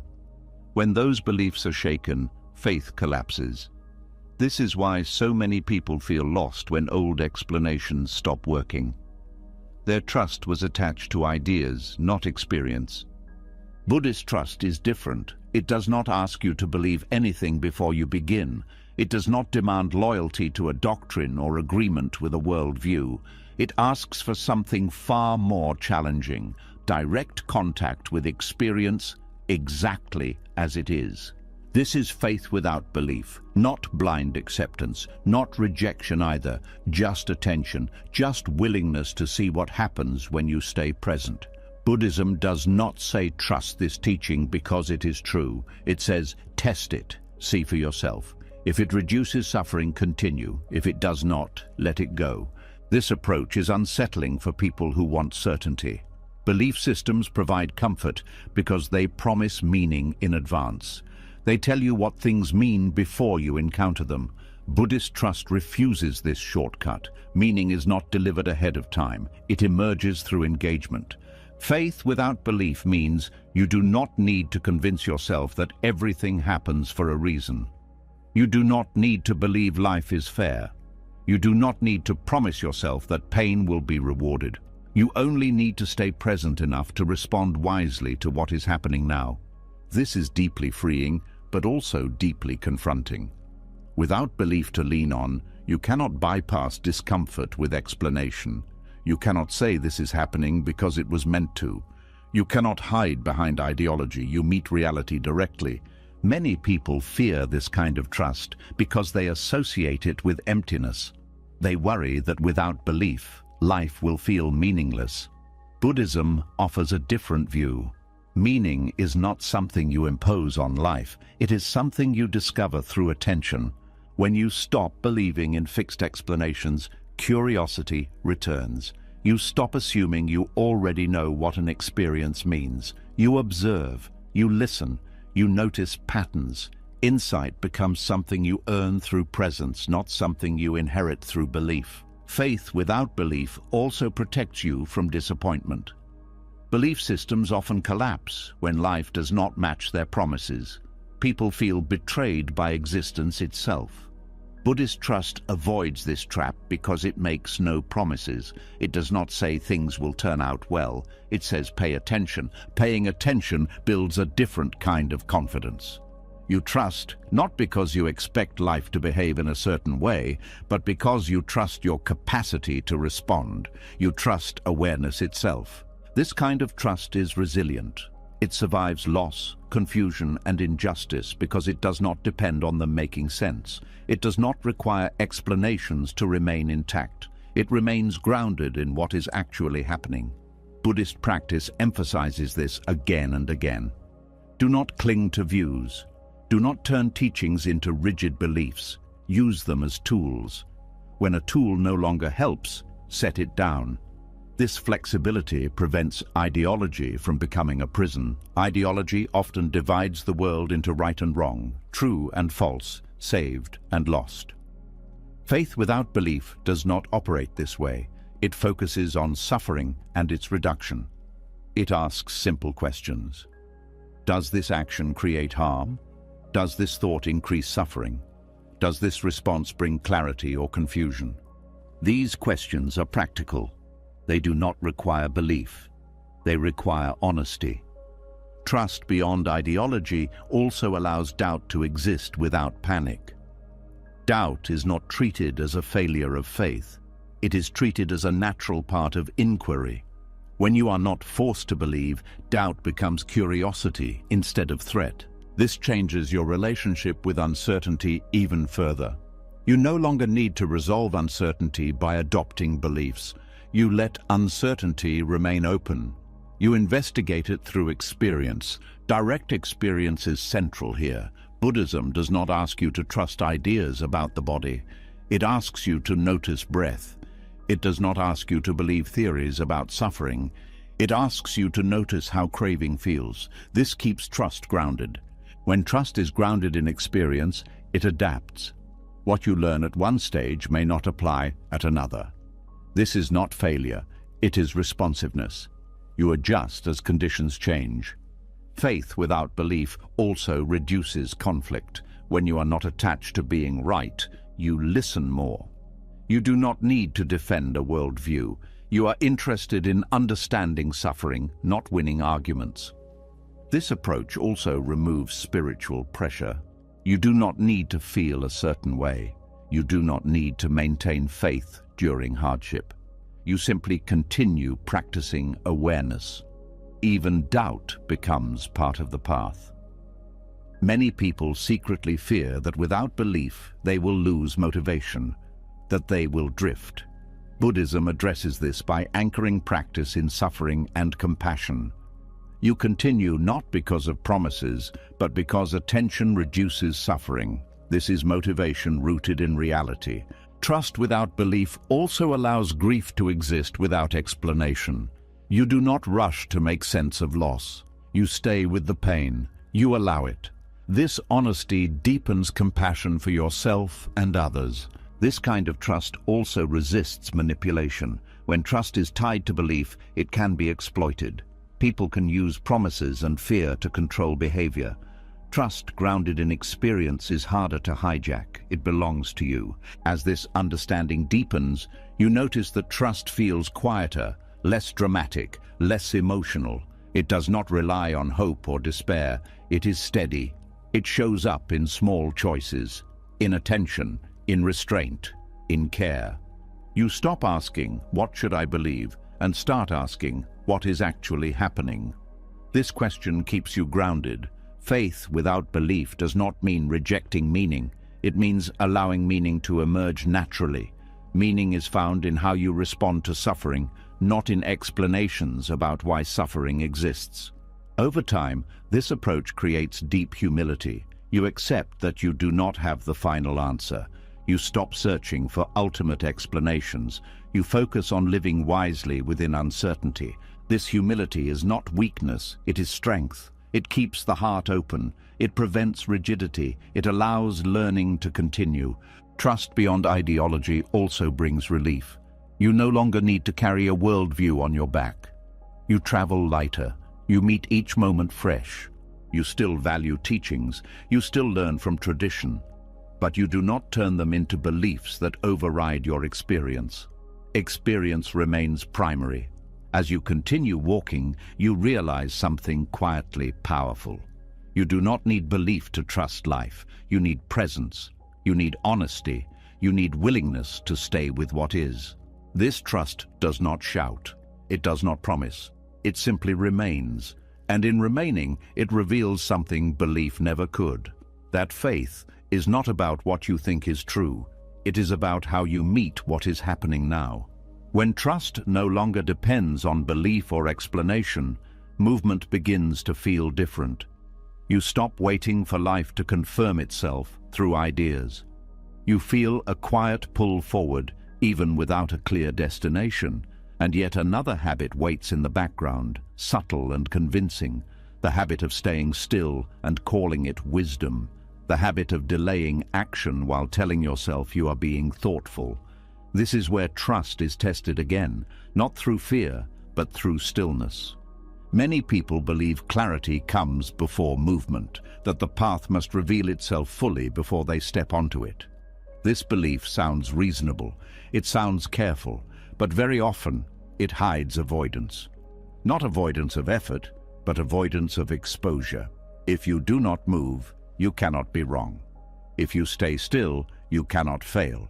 Stillness feels safe when movement feels uncertain. Buddhist understanding challenges this gently but firmly. It suggests that clarity is not something you wait for. It is something that unfolds through engagement. The path does not appear all at once. It reveals itself step by step in response to movement. When you walk, the ground responds. When you stay still, nothing changes. This is not a metaphor. It is a practical truth. Insight grows through contact with life. You learn by doing. You understand by participating. Without movement, understanding remains theoretical. Stillness has its place. Buddhism values stillness deeply. Meditation is stillness. Reflection is stillness. Rest is stillness. But stillness becomes avoidance when it is used to delay living, when it becomes a way to avoid decision, risk, or responsibility. The difference between true stillness and avoidance can be felt. True stillness feels alive. It is present. It is aware. Avoidant stillness feels heavy, stagnant. Time passes, but nothing integrates. The same questions repeat. The same doubts linger. Letting the path reveal the path means accepting that you cannot see far ahead. It means trusting that each step will show you something you could not have known before. This requires humility. You admit that your mind cannot plan your entire life. You allow experience to teach you. Many people stay stuck because they want certainty before commitment. They want assurance that their effort will pay off. They want to know the ending before they begin. But life does not offer this. It offers feedback, not guarantees. When you move, feedback arrives, sometimes gently, sometimes painfully, but always informatively. When you stay still, feedback is minimal. You remain in speculation. Overthinking grows because nothing new enters the system. Buddhism emphasizes action informed by awareness, not impulsive action, not rigid planning, responsive action. You step, you observe, you adjust. This is how clarity emerges, not through prediction, but through participation. Stillness can also hide fear of disappointment. If you do not move, you do not have to face the possibility that the path you choose may not lead where you hoped. But this protection comes at a cost. You also never discover where it might have led. Letting the path reveal the path means you accept that some clarity only comes in hindsight. You understand things after they happen. You see patterns after you have lived them. This does not mean you were foolish before. It means understanding matures with experience. Movement also reveals what does not work. This is valuable. Many people cling to ideas because they have not tested them. They believe something is right because they have never challenged it through action. When you move, false assumptions fall away. This is not failure, it is refinement. Each step sharpens discernment. You learn what aligns and what does not. This learning cannot be rushed or skipped. Stillness disguised as wisdom often comes with elaborate explanations. You tell yourself you are waiting for the right time, that you are gathering information, that you are being patient. Sometimes this is true. Often it is fear wearing thoughtful language. Buddhist practice encourages honesty here. You look closely at your stillness. Does it feel spacious or constricting? Does it deepen awareness or dull it? Does it bring clarity or prolong confusion? Letting the path reveal itself also changes how you relate to mistakes. When you expect clarity before action, mistakes feel unacceptable. When you expect clarity through action, mistakes are part of the process. They guide you. This approach reduces pressure. You no longer need to get everything right at once. You only need to stay responsive. You adjust as you go. This flexibility builds trust. Movement also builds confidence in a grounded way. Not confidence that you are right, but confidence that you can learn. You trust your ability to course correct. This is more durable than certainty. Stillness can feel virtuous because it avoids disruption. You do not have to explain yourself. You do not have to face judgment, but growth requires friction. Without friction, nothing changes. Letting the path reveal the path does not mean rushing. It means staying engaged. You take steps appropriate to your capacity. You do not force. You respond. This approach also respects timing. Some steps require waiting. But waiting is active when it is attentive. You watch conditions. You prepare internally. Avoidant waiting numbs awareness. Movement keeps awareness sharp. You are paying attention because something is happening. Stillness without awareness dulls perception. Buddhist teachings often emphasize walking meditation for this reason. You move slowly, deliberately, attentively. You do not rush ahead mentally. You stay with each step. This is movement as presence. Life can be lived this way. You take one step. You observe. You respond. You do not demand the full picture. Letting the path reveal itself also helps dissolve the fantasy of the perfect path. There is no flawless route. Every path includes detours, pauses, and recalibration. Trust accepts this. Stillness can become avoidance when it is motivated by the desire to avoid pain. Movement accepts that discomfort is part of growth. This acceptance reduces fear. You also begin to see that clarity is not a permanent state. It comes and goes. If you wait for lasting clarity, you may never act. Letting the path reveal the path means acting even when clarity is partial. This does not make you reckless. It makes you realistic. You stop asking life to meet impossible conditions. Movement also reveals values. You learn what matters by noticing where you invest energy. Stillness keeps values abstract. When you move, you encounter others. You receive feedback. You are shaped by relationship. This interaction refines wisdom. Stillness can isolate. Movement connects. Even when movement leads to solitude, it is chosen rather than imposed. Letting the path reveal the path also deepens trust in process. You stop needing constant confirmation. You trust the unfolding. Over time, you notice that clarity often arrives quietly, not as a sudden realization, but as a settled understanding. It feels earned, integrated. This understanding could not have arrived through thinking alone. It required living. Trust matures here. It is no longer about belief, reassurance, or certainty. It is about participation. You trust because you are engaged. And as this engagement continues, you realize something important. Stillness is no longer a hiding place. Movement is no longer a threat. You move when it is time. You rest when it is time. Both are guided by presence, not fear. The path continues to reveal itself, not because you finally understand everything, but because you are willing to keep walking without demanding that it explain itself first. As movement becomes natural and the need for full clarity fades, a quieter challenge appears. You are walking, you are showing up, you are staying present, and yet nothing seems to be changing. No visible reward, no clear sign that the effort is working. Days pass, weeks pass. The path feels the same. This is where trust is tested in its most patient form, when progress cannot be seen and time feels silent. Most people are taught to trust what they can measure. Results, milestones, feedback, proof. When those things are absent, doubt begins to creep in. The mind asks uncomfortable questions. Is this doing anything? Am I wasting my time? Shouldn't I be further along by now? These questions are not signs of failure. They are signs that you are standing in a part of the path few people talk about. Buddhist teachings understand this stage deeply.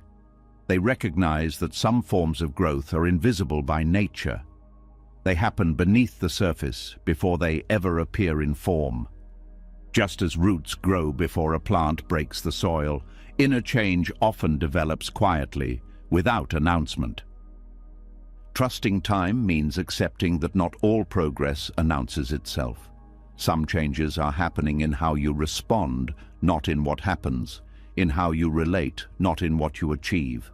These changes are subtle, easy to overlook, but they are foundational. The modern mind is impatient. It wants confirmation, it wants evidence, it wants reassurance that effort equals reward. But time does not operate on this schedule. Time is not linear in the way we expect. Growth does not follow a straight line. It moves in cycles, pauses, and sudden shifts. When progress is invisible, the temptation is to abandon the practice, to change direction, to look for something that feels more productive. This is not always wrong, but often it is driven by discomfort with uncertainty rather than true insight. Buddhist trust asks you to stay committed even when nothing seems to be happening. This is not blind persistence, it is attentive patience. You continue, but you also observe. You notice small shifts, less reactivity, more space between impulse and action, a softer response where there used to be tension. These changes are easy to dismiss because they do not feel dramatic, but they are the signs of real transformation. They indicate that your relationship with experience is changing, even if your circumstances are not. Trusting time also requires releasing comparison. When you compare your progress to others, invisibility becomes painful. You assume everyone else is moving faster, that they understand something you do not. But you cannot see what others are carrying. You only see their surface. Buddhist practice turns attention inward. It asks you to measure progress not by speed, but by steadiness. Are you returning more easily to awareness? Are you less harsh with yourself? Are you able to stay present a little longer than before? These are signs of growth that time reveals gradually. Another challenge of invisible progress is boredom.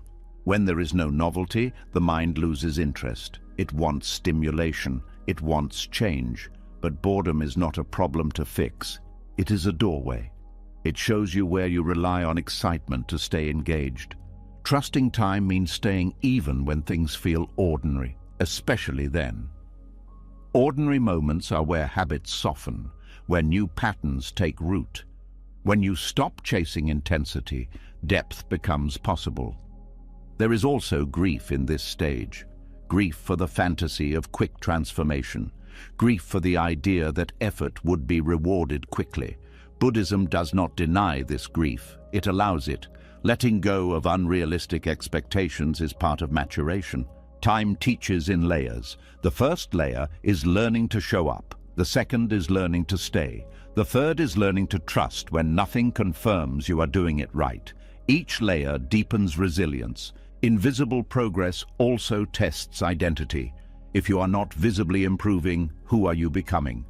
The mind likes stories of success. Without them, identity feels uncertain.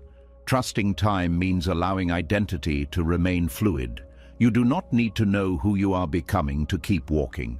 Many people quit just before a shift occurs, not because they were wrong, but because they lost patience. Time often works this way. It builds quietly, then changes suddenly. But you cannot predict when.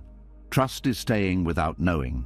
Buddhist teachings often emphasize continuity, not intensity. You do not need to practice perfectly. You need to practice consistently. Small efforts repeated over time reshape the mind. When progress is invisible, consistency feels harder. There is no emotional reward, no excitement. This is where discipline becomes gentle rather than forceful. You continue because you value the practice, not because it feels good. Trusting time also changes your relationship with effort. You stop overexerting. You stop pushing for results. You settle into a sustainable rhythm. This rhythm protects you from burnout. There is wisdom in recognizing that some growth cannot be rushed without breaking something. Forcing insight often leads to confusion. Allowing time creates integration. Time also reveals what is truly aligned. What is not meant for you often falls away when it does not deepen over time. What remains quietly strengthens. Another aspect of trusting time is learning to sit with doubt without acting on it. Doubt will arise, especially when nothing seems to change. You do not suppress it. You do not obey it. You let it be present while you continue. This teaches you that doubt is not a signal to stop. It is a signal to stay attentive. Doubt does not disappear with answers. It softens with experience. Trusting time also builds humility. You accept that you do not control the pace of transformation. You cooperate with it. This humility reduces frustration. In Buddhism, patience is not passive waiting. It is active endurance with awareness. You are present. You are engaged. You are not numbing out. You are allowing time to do its work. Invisible progress also strengthens faith in practice itself. Not faith in outcomes, but faith in process. You trust that showing up matters even when you cannot see how. This trust spills into other areas of life. You become less reactive to slow results, less desperate for immediate validation. You allow projects, relationships, and healing to unfold. Over time, you may look back and realize that something fundamental has shifted. Not suddenly, quietly. You respond differently. You relate differently. The change was happening all along. This realization often comes as a surprise. You did not feel it while it was happening. You only notice when you compare how you are now to how you were before. This is the nature of slow change. Trusting time also teaches compassion for others. You stop expecting quick change from them. You understand that growth has its own pace. There is relief in releasing the demand for visible progress. You stop measuring yourself constantly. You live more fully in the present. Time becomes an ally rather than an enemy. You stop fighting it. You move with it. This does not mean you never adjust course. It means you do not abandon yourself just because change is quiet. Trust here is deep. It does not need proof. It does not rush. It stays. And as this trust matures, you realize something important. You are not behind. You are not failing. You are growing in ways that cannot yet be seen. Time is working even when it feels still. As time stretches and progress remains quiet, another expectation quietly reveals itself. The expectation that before you move, everything inside you must agree. That fear must calm down. That doubt must disappear. That resistance must soften. Only then, you tell yourself, will it be safe to act. This belief feels reasonable, but it keeps many people standing still long after the moment to move has arrived. There is a deep emotional longing for inner harmony. We want a clear yes inside, a feeling of alignment, a sense that all parts of us are on board. When that does not happen, we assume it is a sign to wait. But Buddhist understanding gently challenges this assumption. It shows that inner consensus is rare, temporary, and often unnecessary. Human experience is not a committee that votes unanimously. It is a collection of voices, impulses, memories, fears, and hopes. Some parts want safety, some want growth, some want rest, some want movement. Waiting for all of them to agree before acting often means waiting forever. Acting without internal consensus is not about ignoring yourself. It is about understanding yourself more honestly. You recognize that fear can be present without being in charge. That doubt can speak without having the final word. That resistance can exist without stopping movement. Buddhist practice recognizes that the mind is not a single voice. Thoughts arise and pass. Emotions fluctuate. Sensations change. If you wait for a permanent internal state before acting, you will be waiting for something that does not exist. Trust in this context is the willingness to move forward while parts of you protest. Not violently, not forcefully, but steadily. You acknowledge the fear. You feel the doubt. You notice the resistance, and you act anyway, guided by values rather than comfort. This is a difficult practice because it goes against the belief that peace must come before action. Buddhism suggests the opposite is often true. Peace sometimes follows action, not immediately, but gradually, as the nervous system learns that movement did not destroy you. Fear often speaks the loudest just before growth. It is not a signal that something is wrong. It is a signal that something unfamiliar is happening. When you treat fear as a stop sign, your world shrinks. When you treat it as information, your world expands.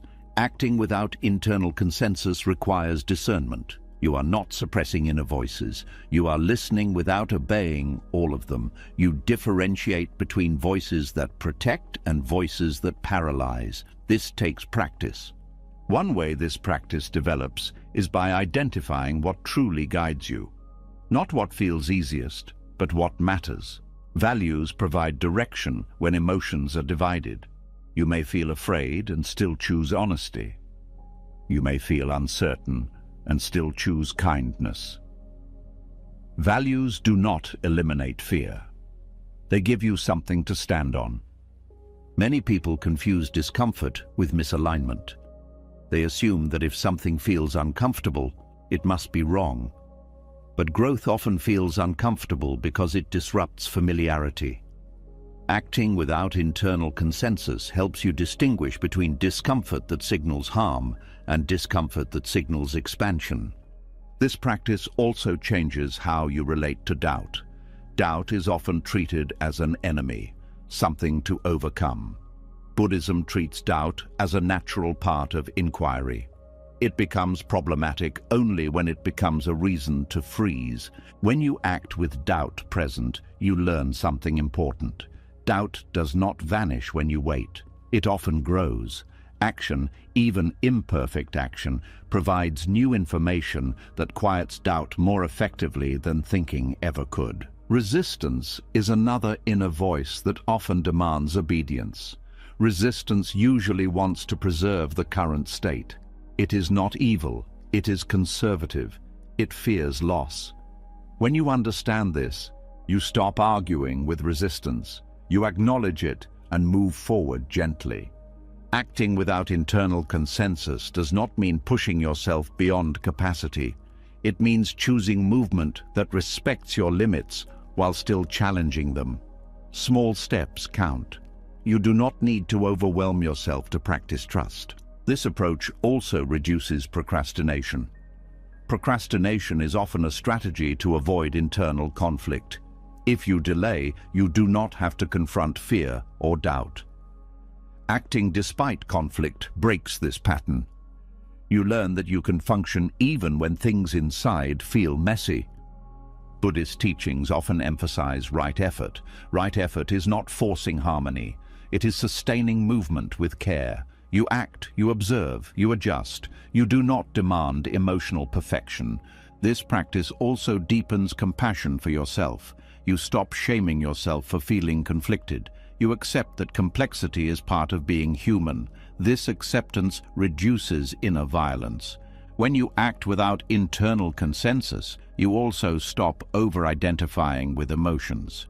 You realize that emotions are weather, not commands. They pass. You remain. This realization builds confidence. Not the confidence that you will feel good, but the confidence that you can act even when you do not. This is a powerful form of trust. Many people wait for motivation before acting. Motivation is unreliable, it comes and goes. Acting without internal consensus teaches you to rely on commitment instead. Commitment is quieter, steadier, and less dependent on mood. This shift changes how you experience responsibility. You stop blaming your inaction on how you feel. You take ownership of your choices. This ownership is empowering, not burdensome. There is also freedom in letting go of the fantasy of inner alignment. You stop trying to fix yourself before living. You accept that life is lived amid tension, not after it resolves. This practice also makes you more tolerant of others. You understand that people often act while conflicted. You stop expecting perfect clarity from them. You offer patience. Acting without internal consensus also reduces fear of regret. When you know that fear and doubt were present, you do not later blame yourself for not feeling sure. You acted with honesty. That matters. Buddhism does not promise that acting through inner conflict will always feel good. It promises that it will be honest. Honesty builds integrity. Integrity builds trust. Over time, you may notice that inner harmony appears more often after you act, not because you forced it, but because the system settles once it sees that action is survivable. This does not mean conflict disappears forever. It means you stop needing its absence as a condition for living. Acting without internal consensus also aligns with trusting time. You do not wait for a future version of yourself. You act as you are. This practice is especially important when progress is invisible. You continue even when doubt questions the point.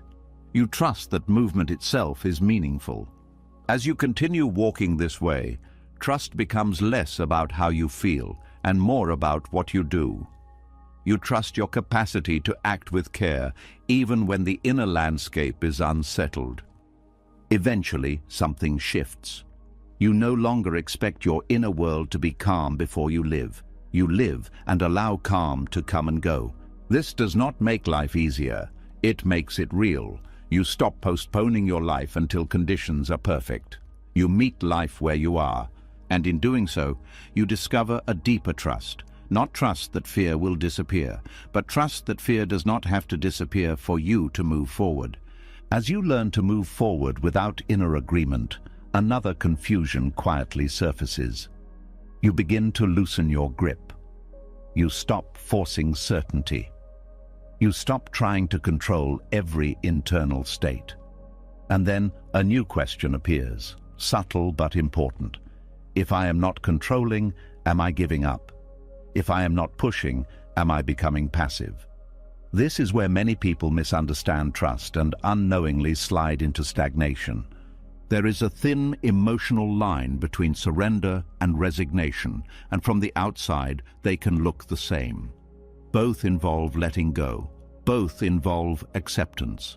But inside, they are completely different experiences. One is alive, the other is numb. One is rooted in trust, the other is rooted in defeat.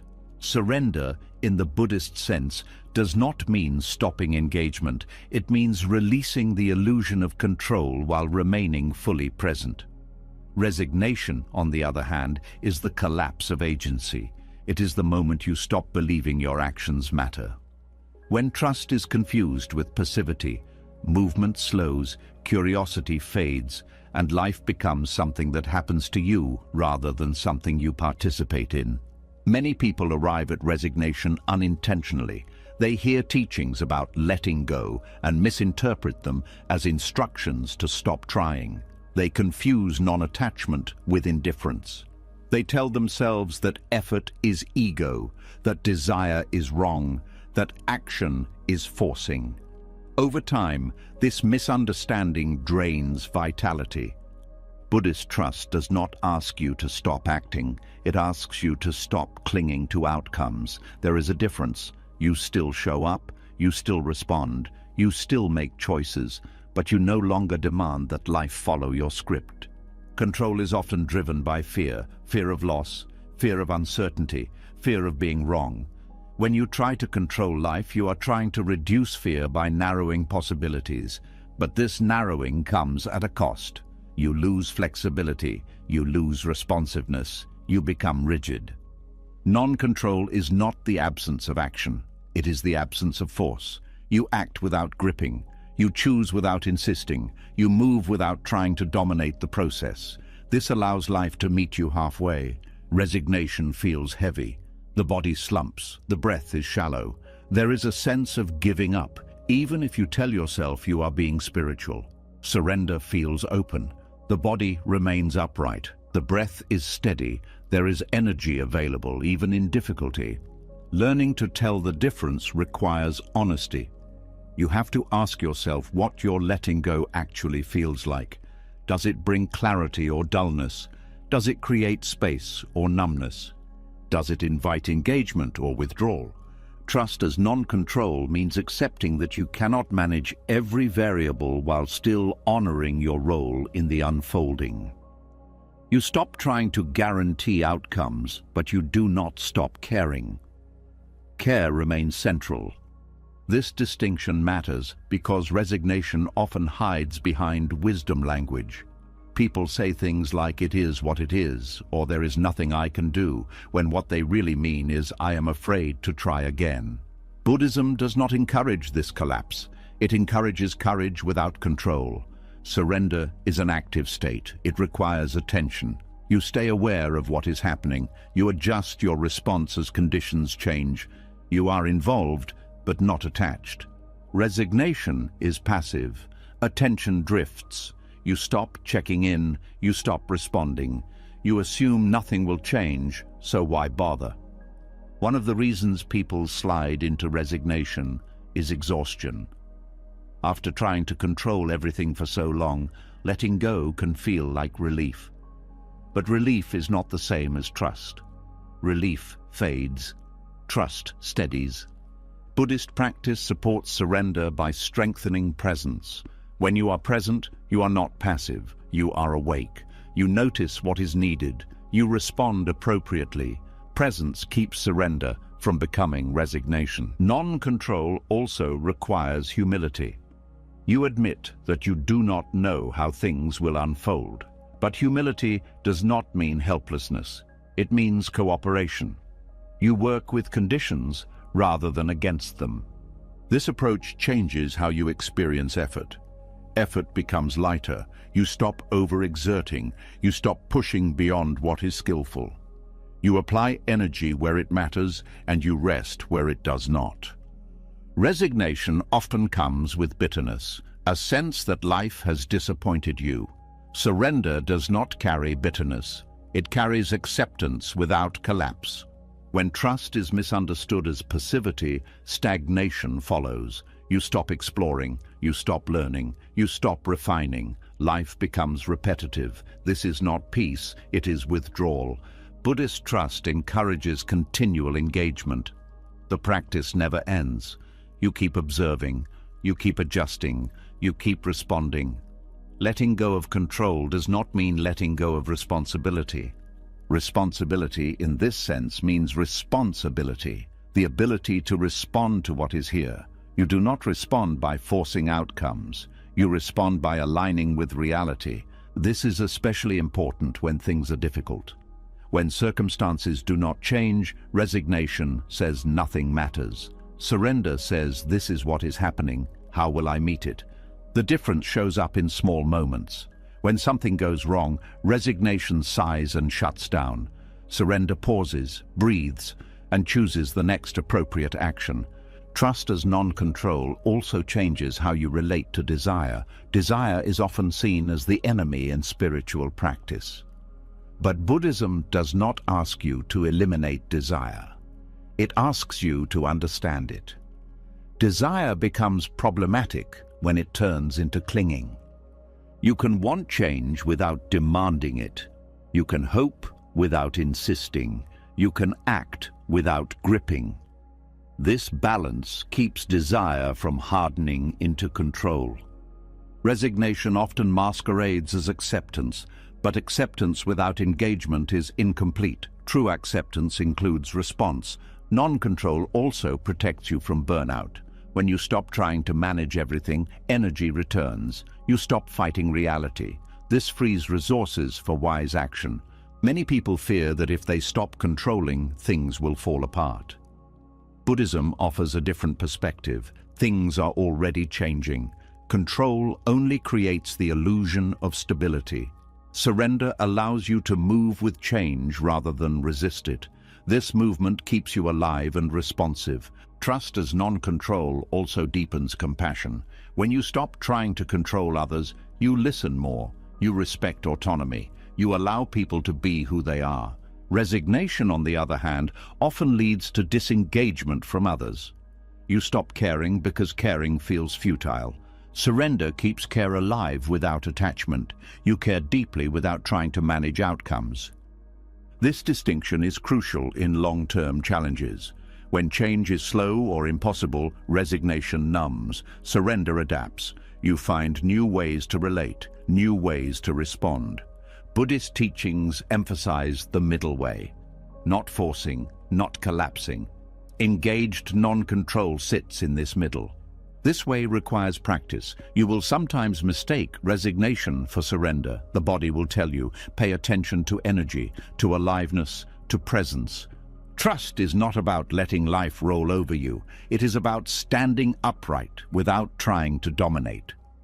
As you continue walking this path, you realize that non-control does not mean doing nothing. It means doing what is appropriate without insisting it work a certain way. This frees you from the emotional roller coaster of success and failure. You act because it is right to act, not because you need a specific result. Stagnation dissolves when surrender is understood correctly.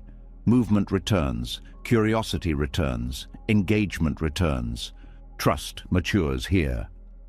It is no longer confused with passivity. It becomes a dynamic relationship with life. You stop forcing, you stop giving up, you participate, and in that participation you discover something important. Letting go of control does not shrink your life, it opens it. As control loosens without collapsing into passivity, trust moves into a more delicate territory. It is no longer just about how you relate to uncertainty or effort. It begins to affect how you relate to people. Choices become clearer internally, but externally they create friction. Expectations surface. Roles tighten. Disappointment appears in faces you care about. This is where trust becomes relational, and where many people quietly abandon themselves to keep peace. There is a deep emotional charge around disappointing others. For many, it feels dangerous. It threatens belonging, approval, identity.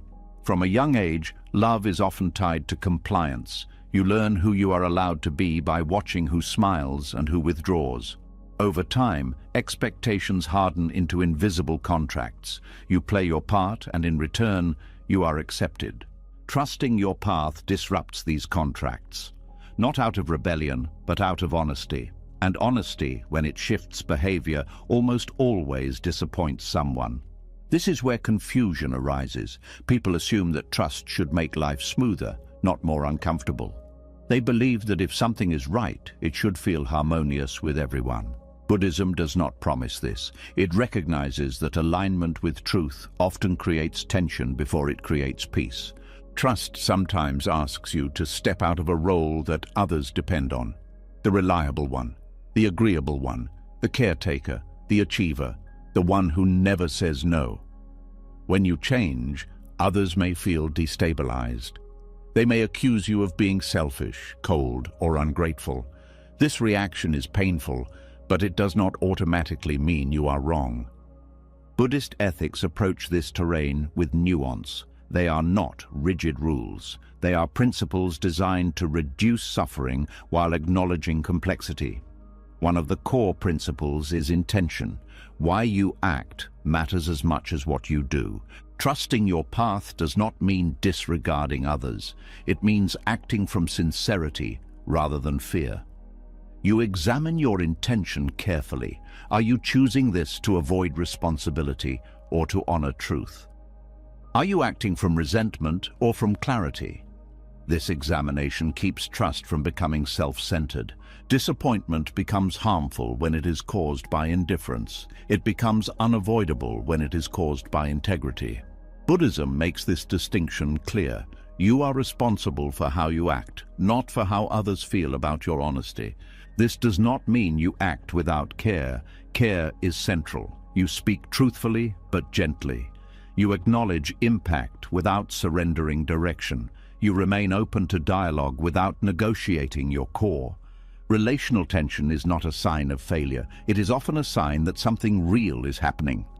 When you stop performing expected roles, relationships must renegotiate themselves.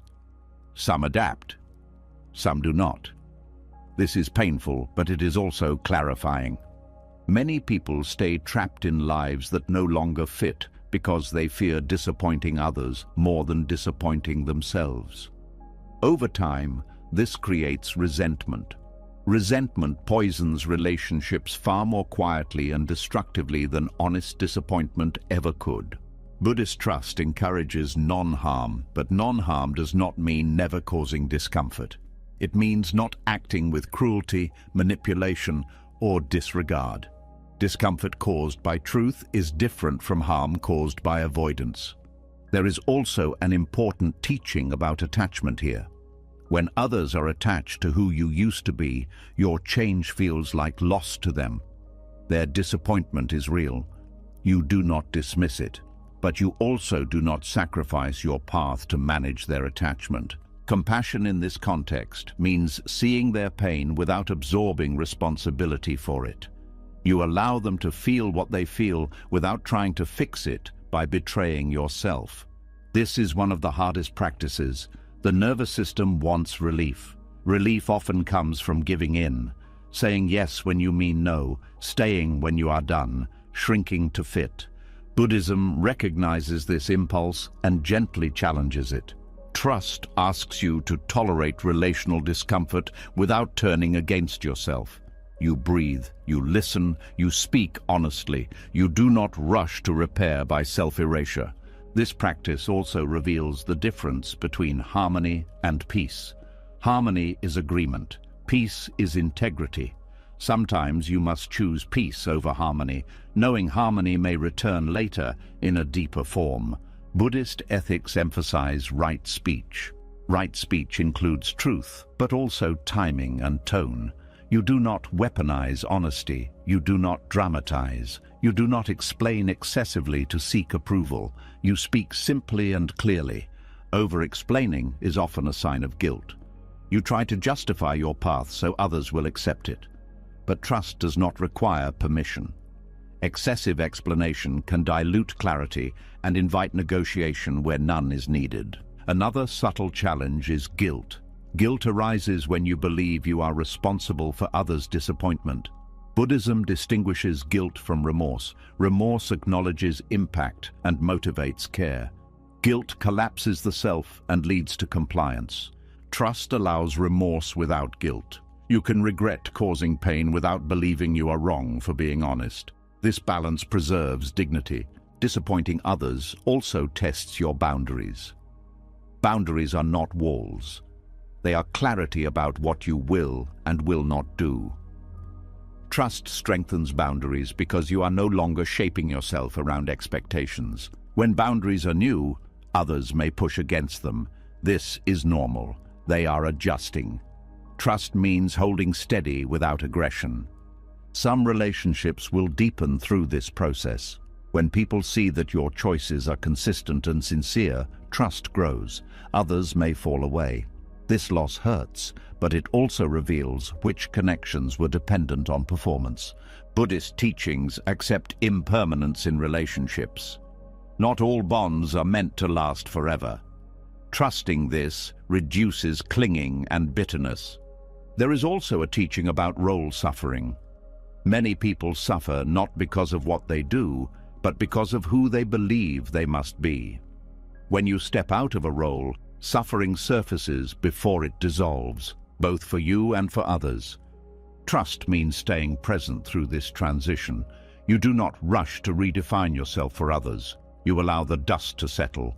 Disappointing others also invites humility. You may realize that some of their feedback is valid. Trust does not mean stubbornness. You listen, you reflect, you adjust where appropriate, but you do not abandon your core direction. This balance is subtle. It requires ongoing attention. Buddhist practice supports this through mindfulness and ethical reflection. You check in regularly. Is this action reducing suffering overall? Is it aligned with care? Trust also asks you to accept that you cannot be fully understood by everyone. Some people will interpret your choices through their own fears. You let that be. Letting others be disappointed does not mean you stop loving them. Love does not require agreement. It requires honesty and respect. Over time, this practice strengthens self-respect. You become someone you can stand behind. This self-respect is felt by others, even if they resist it at first. Trusting your path in relationships is one of the most courageous acts. It risks misunderstanding, it risks loss, but it also makes genuine connection possible. Because connection built on performance is fragile, connection built on truth is resilient. Buddhist trust does not promise relational ease, it promises integrity. Integrity reduces long-term suffering, even when it creates short-term discomfort. As you continue walking, you realize that disappointing others does not mean betraying them. It means refusing to betray yourself. And from that place, something stabilizes. You stand more upright, you speak more clearly, you relate more honestly. Trust matures here. It is no longer just internal, it is lived in relationship. And while not everyone will stay, the ones who do will meet you as you are, not as who you were pretending to be. After you learn that trust may disappoint others, something inside you becomes quieter. You stop performing as much. You stop negotiating your path for approval. You start living with more honesty, and in that honesty, a new emptiness is revealed. Not a bad emptiness, but a space where you used to reach outward, a space where you used to look for signs, for proof, for a signal from life that you are doing the right thing. Without those signals, the ordinary moment can feel too plain, almost suspicious. This is where trust becomes even more subtle, because it asks you to stop searching and start resting. Most people do not struggle because they lack meaning. They struggle because they believe meaning must arrive in special packaging, a perfect sign, a coincidence that feels magical, a clear confirmation, a moment that tells them, yes, you are on track. When these moments do not appear, they feel lost. When they do appear, they feel briefly relieved, and then the hunger returns. The mind keeps reaching for the next sign.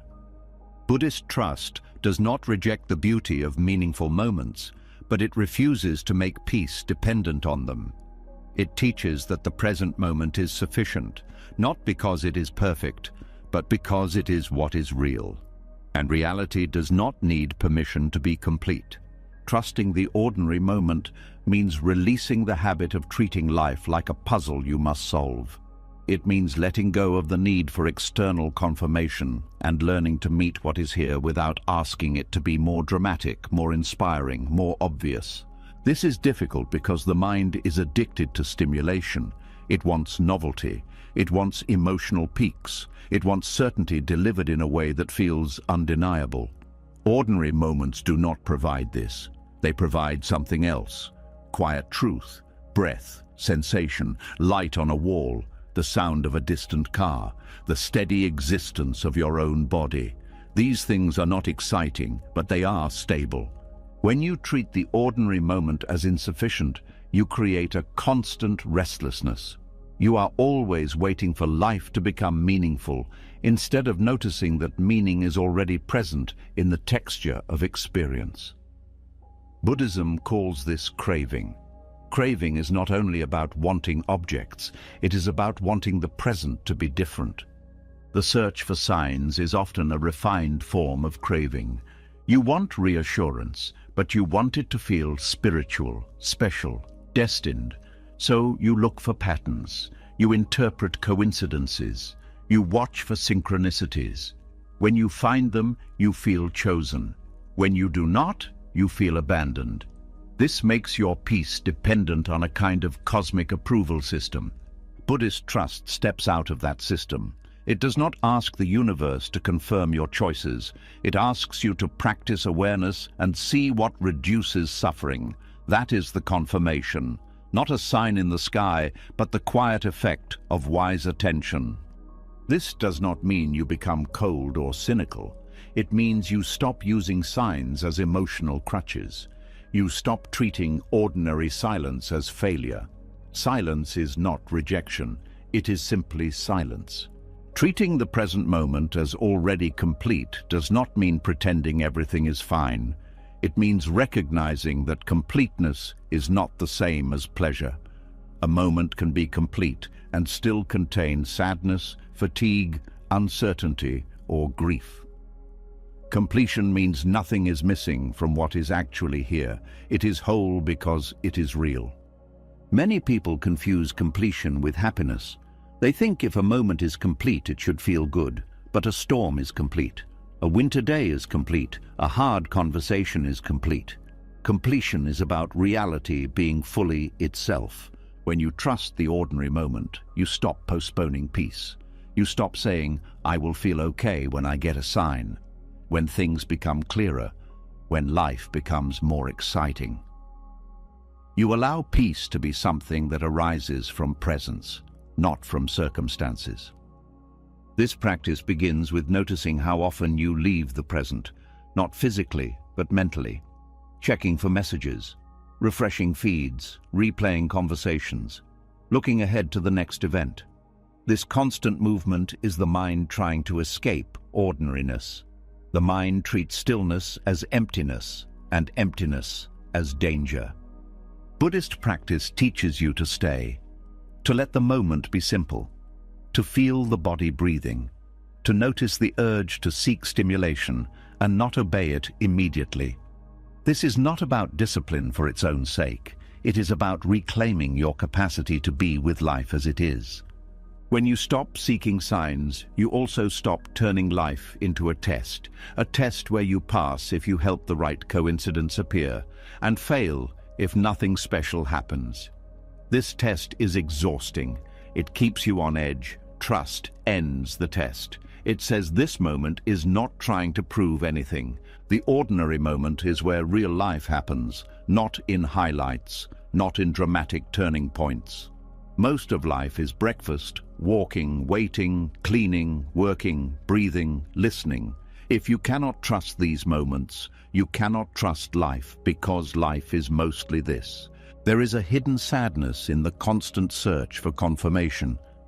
It implies that what is here is not enough, that your own experience is not trustworthy, that you need something outside you to legitimize being alive. Buddhist trust challenges this. It says your awareness is enough. This breath is enough. This moment is enough to begin. This does not mean you do not pursue goals or growth. It means you stop using goals as an escape from the present. You work toward the future while respecting the present as the only place you can actually live. Trusting the ordinary moment also reduces superstition. When you rely on signs, you may begin to shape decisions around random events. You start reading meaning into things that may not be meaningful. This creates confusion. Buddhism values clarity. It encourages you to base choices on ethical reflection, awareness, and direct observation, not on wishful interpretation. Synchronicities can be pleasant, but they are not a foundation. They come and go. When you treat them as essential, you become dependent. Dependence creates fear. You fear the moment life stops feeling magical. You fear that the absence of signs means you are lost. Trust says the absence of signs is normal. It does not mean you are off track. It means you are in an ordinary moment. And an ordinary moment is not a problem. It is the ground. There is also a deep freedom in letting the moment be ordinary. You stop chasing spiritual highs. You stop trying to manufacture meaning. You let life be simple. Simplicity brings a quiet joy that is not dependent on excitement. This joy is often overlooked because it is subtle. It feels like ease, like being okay without a reason, like a soft exhale. It is not intense, but it is stable. Buddhism sees this stability as a form of peace. Trusting the present moment as complete also changes your relationship with time. You stop rushing. You stop treating now as merely a bridge to later. You respect now as life itself. This respect is transformative. You begin to listen more carefully. You notice details. You become more responsive. You are not living in anticipation. You are living. There is also an ethical dimension here. When you stop seeking signs for yourself, you become more available to the reality of others. You stop using the world as a mirror for your personal story. You see people more clearly. You notice suffering and kindness in ordinary interactions. This grounds compassion. Buddhism teaches that awakening is not found in special experiences. It is found in seeing clearly. Seeing clearly requires staying close to ordinary reality. When you chase the extraordinary, you miss what is in front of you. Trusting the ordinary moment also reduces fear of boredom. Boredom is often the mind's protest against simplicity. It says, "This is not enough." But when you stay with boredom, it often reveals deeper feelings: restlessness, loneliness, unprocessed grief. Signs and stimulation often mask these feelings. Ordinary moments bring them into view. This is not a punishment, it is an opportunity. When you stop escaping into signs, you meet what has been waiting to be felt. This meeting is part of trust. Over time, you may notice that the world becomes more vivid. Not because it becomes more dramatic, but because you are actually here. Colors appear more clearly. Sounds become richer. Small moments carry more presence. You stop needing fireworks to feel alive. This does not mean you will never enjoy meaningful coincidences or moments of deep resonance. It means you do not depend on them. You appreciate them without clinging. You let them pass without feeling abandoned.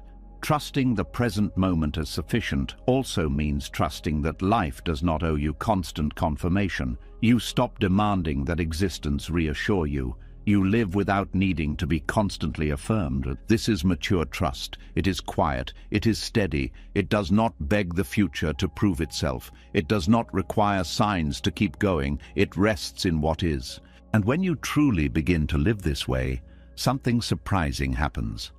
The ordinary moment stops feeling ordinary. Not because it becomes extraordinary, but because you finally meet it fully. And in that meeting, you find what you were searching for all along, a sense of completion that does not depend on anything changing.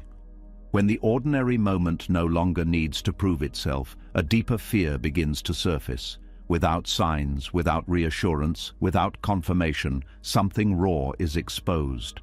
A quiet thought rises from underneath everything else. What if no one is holding me? What if there is no safety net?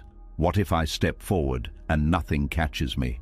This fear is not dramatic, it is primal, and it is one of the last places where trust is asked to grow. Most people carry an unspoken assumption that somewhere, somehow, support will appear. That if things fall apart, help will arrive.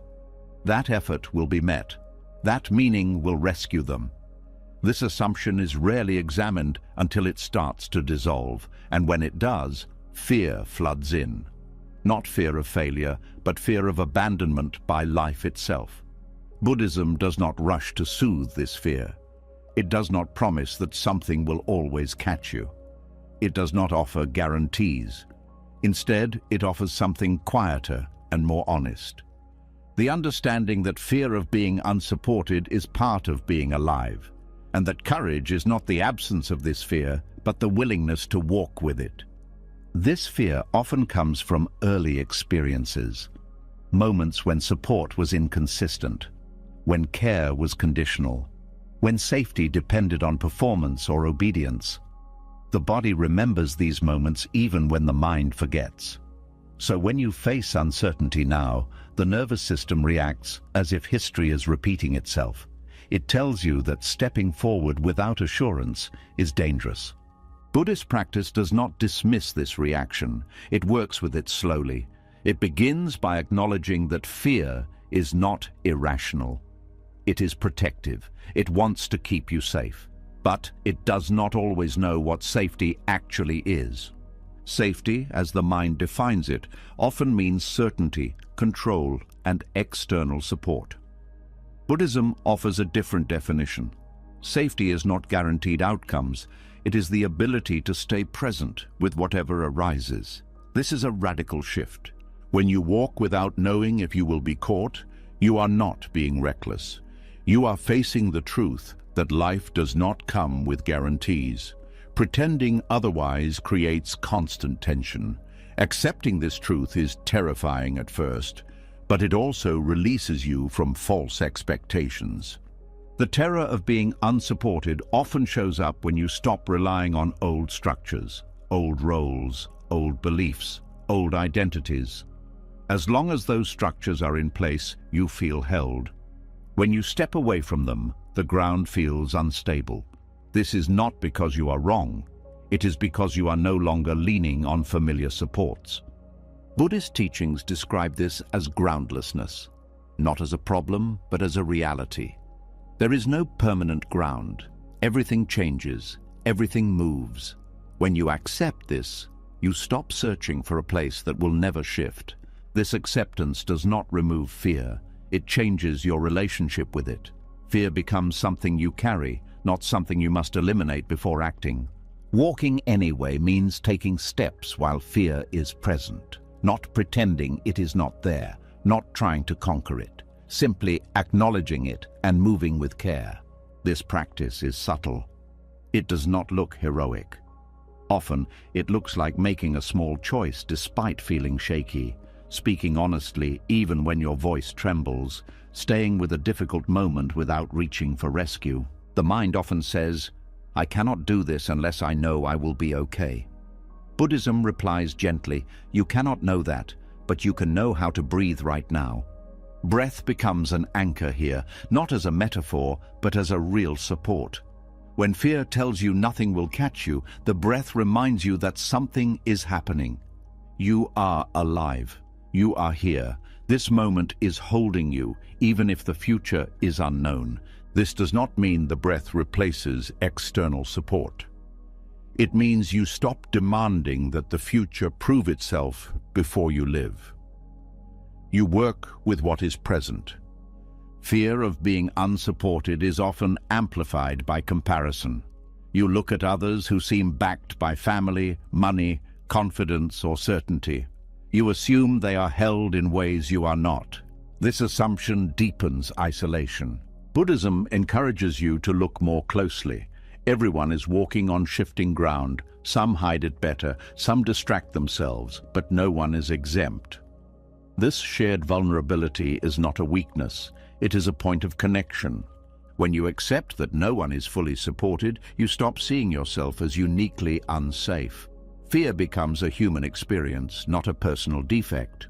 Walking anyway also means redefining what support looks like. Support does not always arrive as rescue. Sometimes it arrives as resilience, as adaptability, as the ability to recover after falling.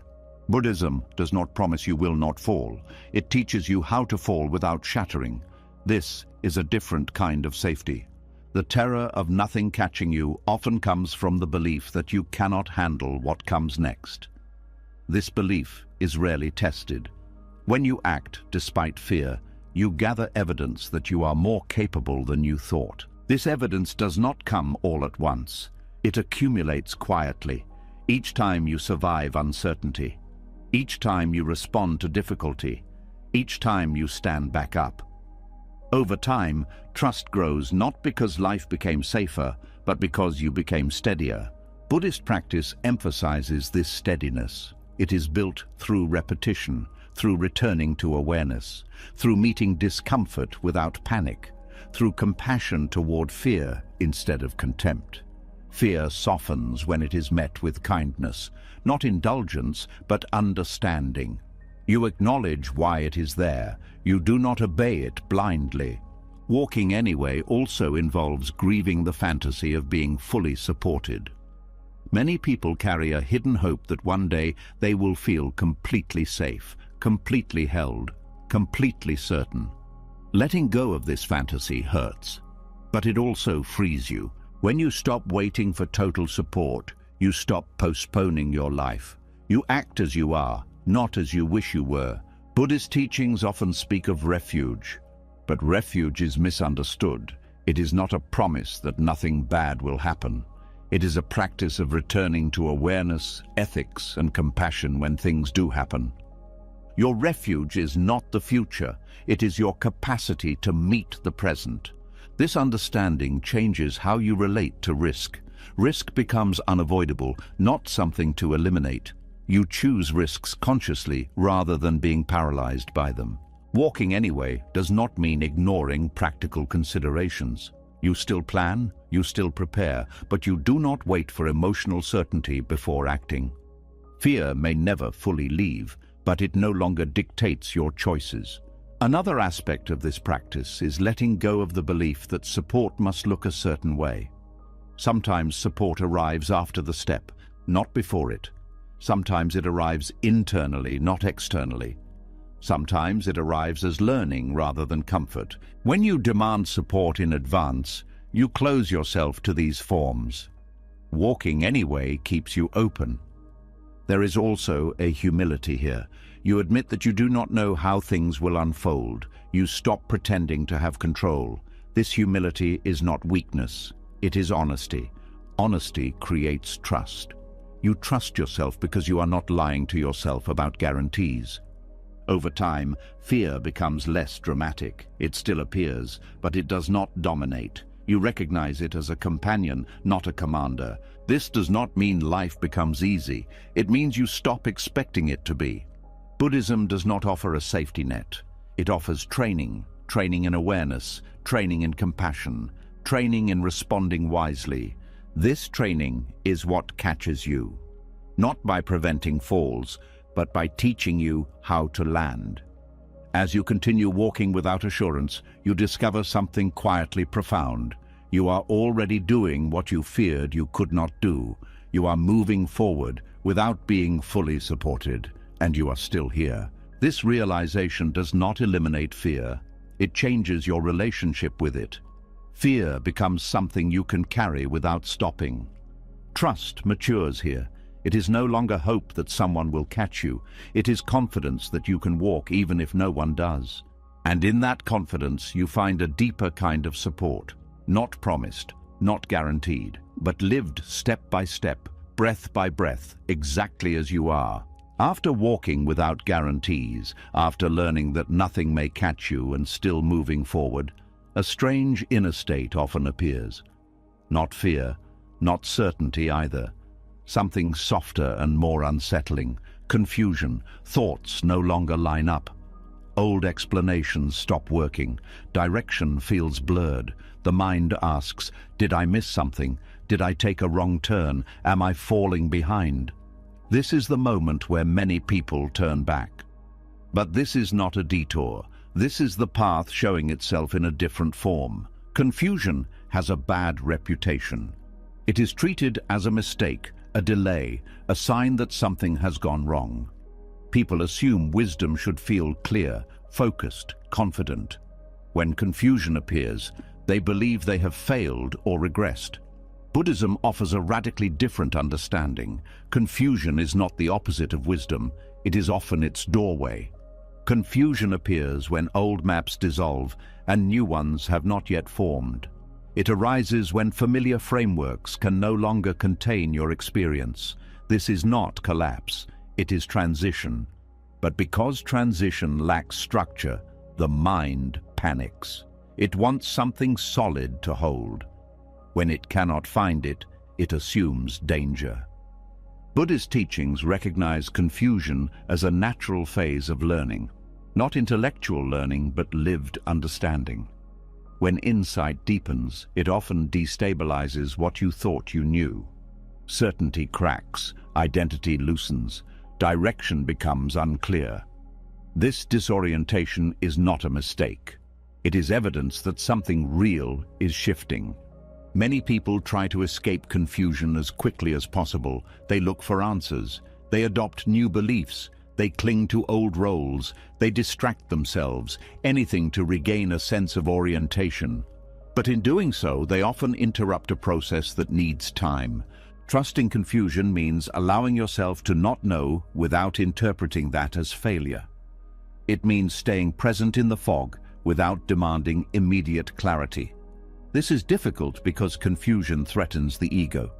The ego wants to appear competent, certain, in control. Confusion exposes vulnerability, but wisdom does not grow in perfectly organized spaces. It grows where assumptions are questioned, where answers fall apart, where you no longer know how to explain yourself. Buddhism does not rush to fix this. It encourages you to stay. Confusion also arises when you outgrow a stage of understanding. What once made sense no longer does.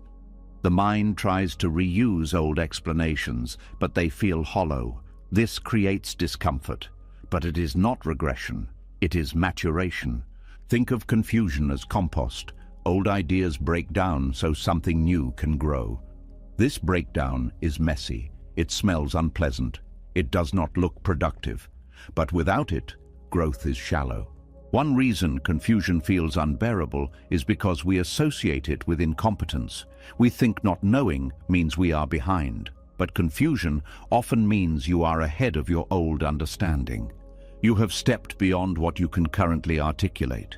Buddhist practice teaches patience here, not passive patience, but attentive patience.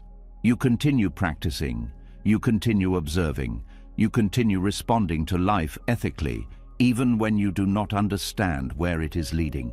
Confusion is often the mind catching up to experience. You may have already changed internally, but your concepts lag behind. The mind wants to label, categorize, explain. When it cannot, it spins. Trust asks you to let experience lead and let concepts follow later. This is especially important because forcing clarity too soon often leads to false certainty. You may adopt explanations that feel comforting but are not true. These explanations temporarily reduce confusion but limit growth. Trusting confusion means resisting the urge to prematurely resolve it. You allow questions to remain open. You do not demand answers on a deadline. Buddhism emphasizes not knowing as a practice.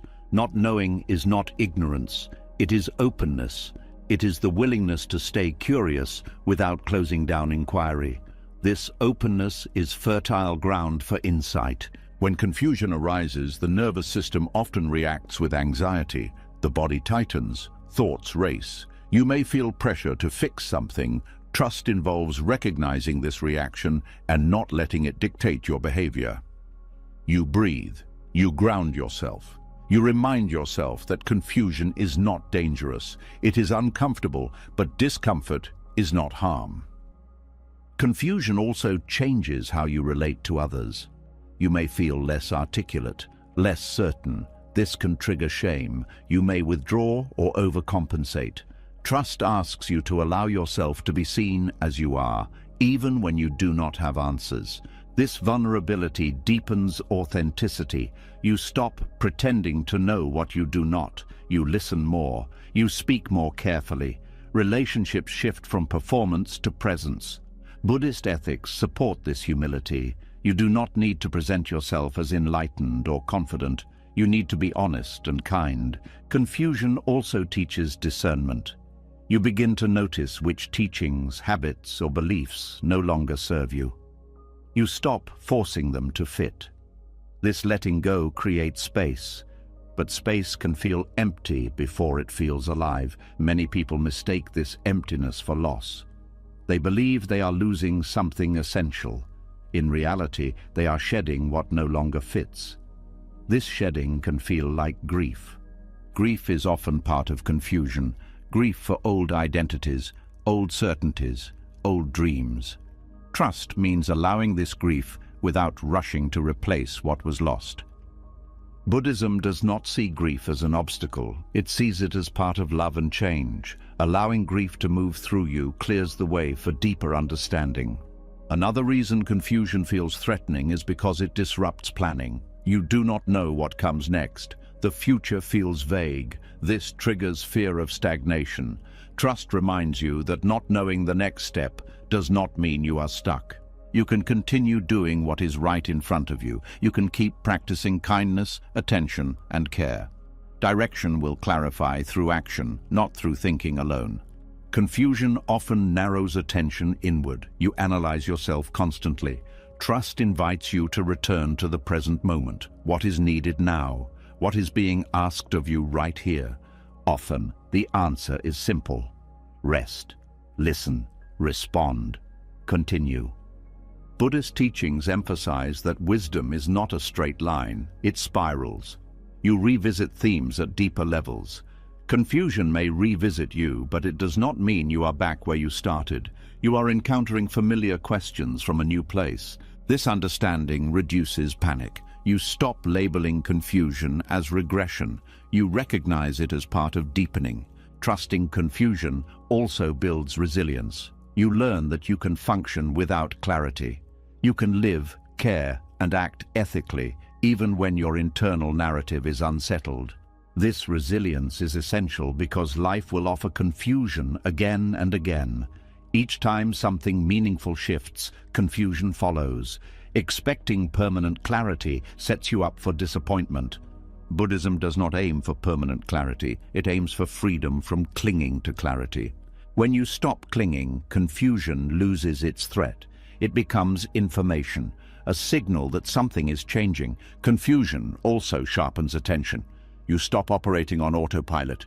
You question assumptions. You listen more closely. This attentiveness is fertile ground for insight. Trusting confusion does not mean wallowing in it. It means staying engaged without demanding resolution. You continue learning, you continue practicing, you continue relating. Over time, clarity often returns, but it is different, less rigid, less absolute, more spacious. You understand without needing to explain everything. And when clarity returns, you may realize something surprising. Confusion taught you more than certainty ever did.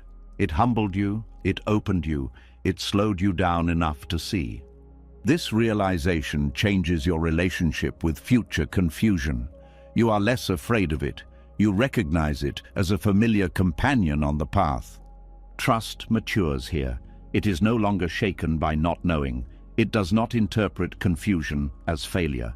You stop asking what went wrong and start asking what is unfolding. And in that shift, confusion transforms. It is no longer a detour. It is part of the terrain. You keep walking. Not because you understand, but because you trust that understanding will arrive when it is ready. And until then, you are allowed to be exactly where you are. As confusion softens and stops being treated like a mistake, another need quietly loosens its grip.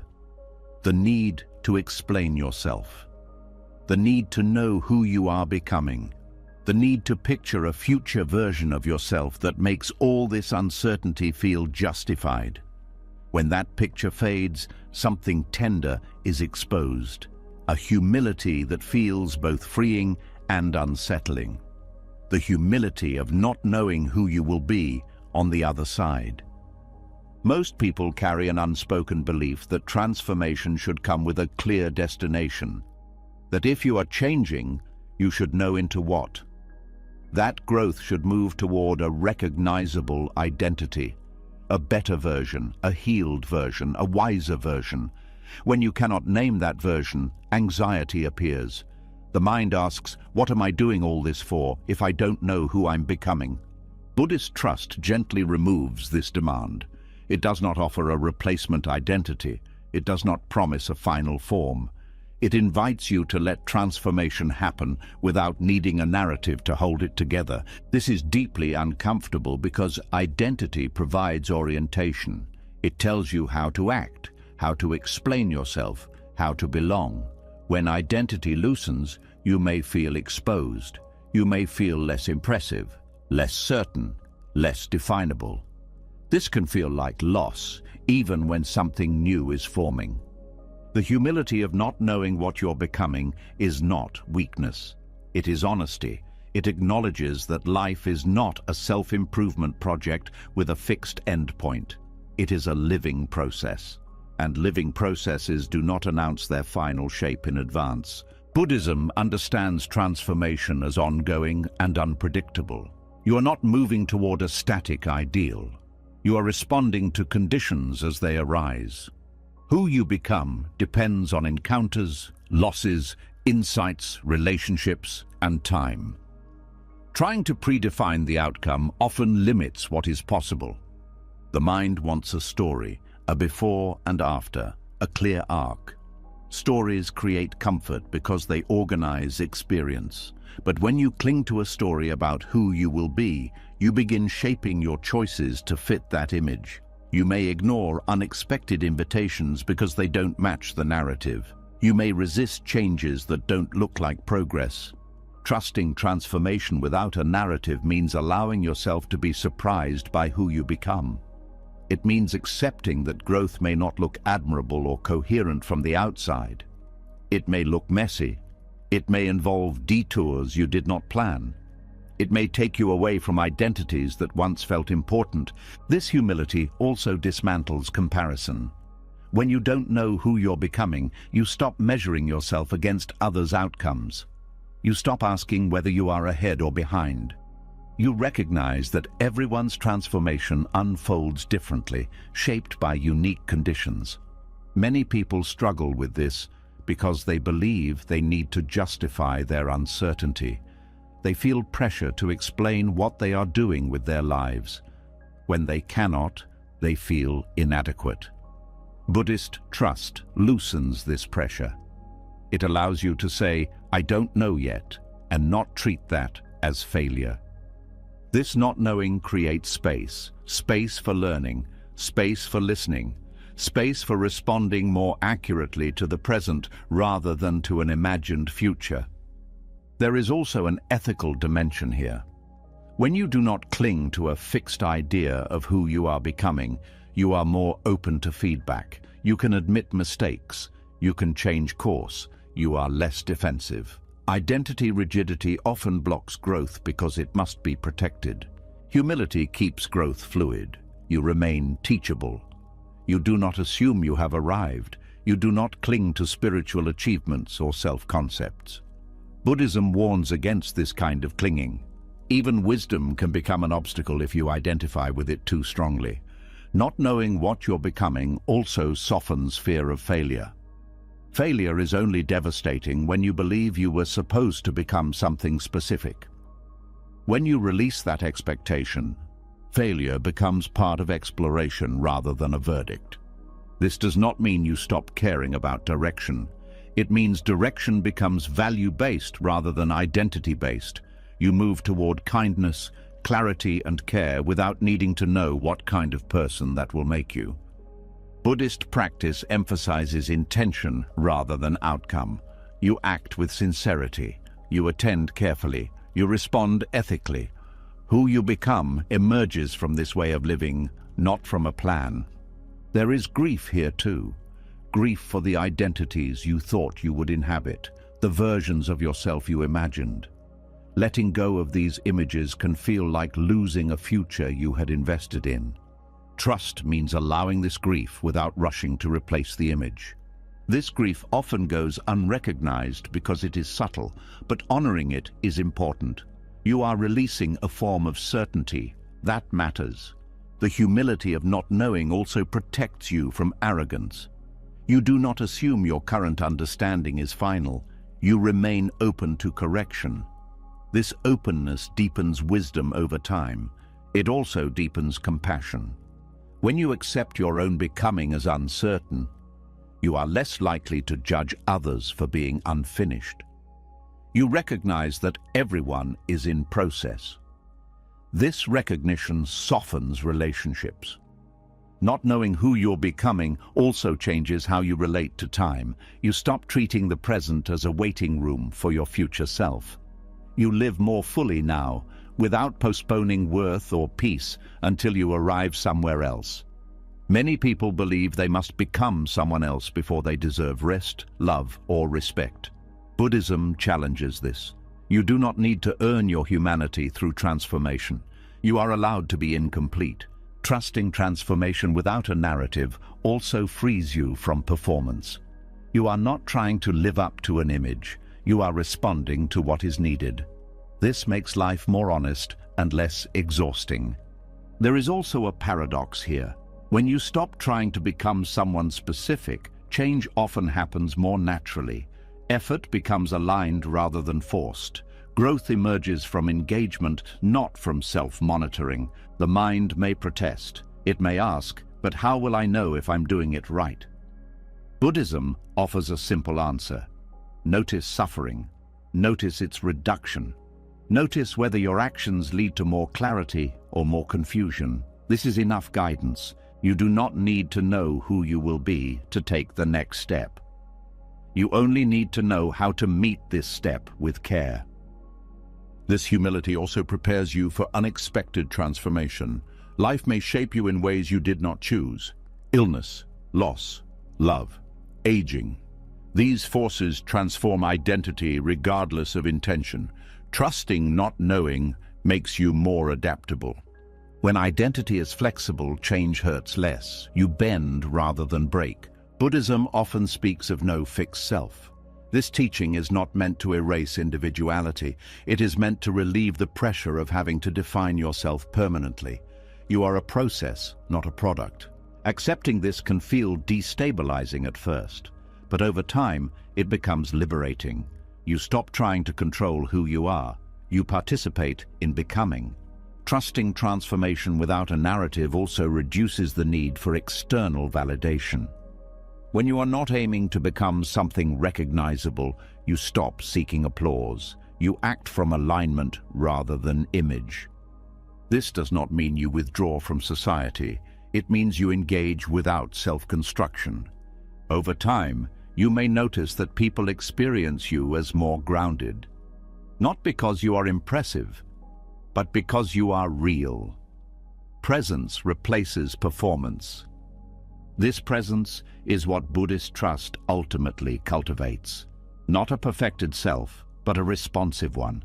As you continue walking this path, you realize something quietly profound. You do not need to know who you will become to trust the process. The process itself is alive. It is shaping you moment by moment. You are becoming through how you listen, how you respond, how you care, how you stay present. The future self does not need to be imagined, it will arrive through living.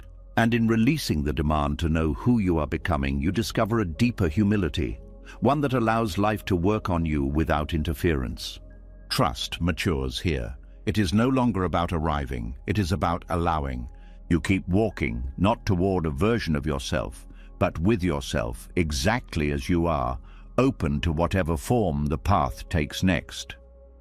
As the need to define who you are becoming begins to loosen, another misunderstanding quietly fades with it. The idea that trust is something you either possess or lack, that some people are naturally trusting and others are not. That trust is a trait, fixed early, shaped by personality or history. When this belief dissolves, something more honest appears. Trust is not who you are. It is what you choose again and again. Most people speak about trust as if it were a permanent quality. They say things like, "I'm just not a trusting person," or "I lost my ability to trust." These statements feel true because disappointment leaves deep marks. When trust is broken, it feels personal. It feels like something inside you has been damaged. But Buddhism does not frame trust this way. It does not see trust as a fragile object you lose once and never recover. It sees trust as a practice, a behavior, a moment-by-moment decision. Trust as an ongoing choice changes how you relate to your past. Instead of seeing past betrayals or failures as proof that trust is dangerous, you begin to see them as moments where trust was tested, not destroyed. Disappointment does not end the possibility of trust. It becomes the place where trust must be practiced more deliberately.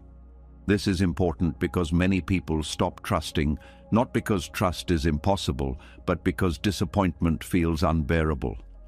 They protect themselves by withdrawing, by closing, by deciding never again.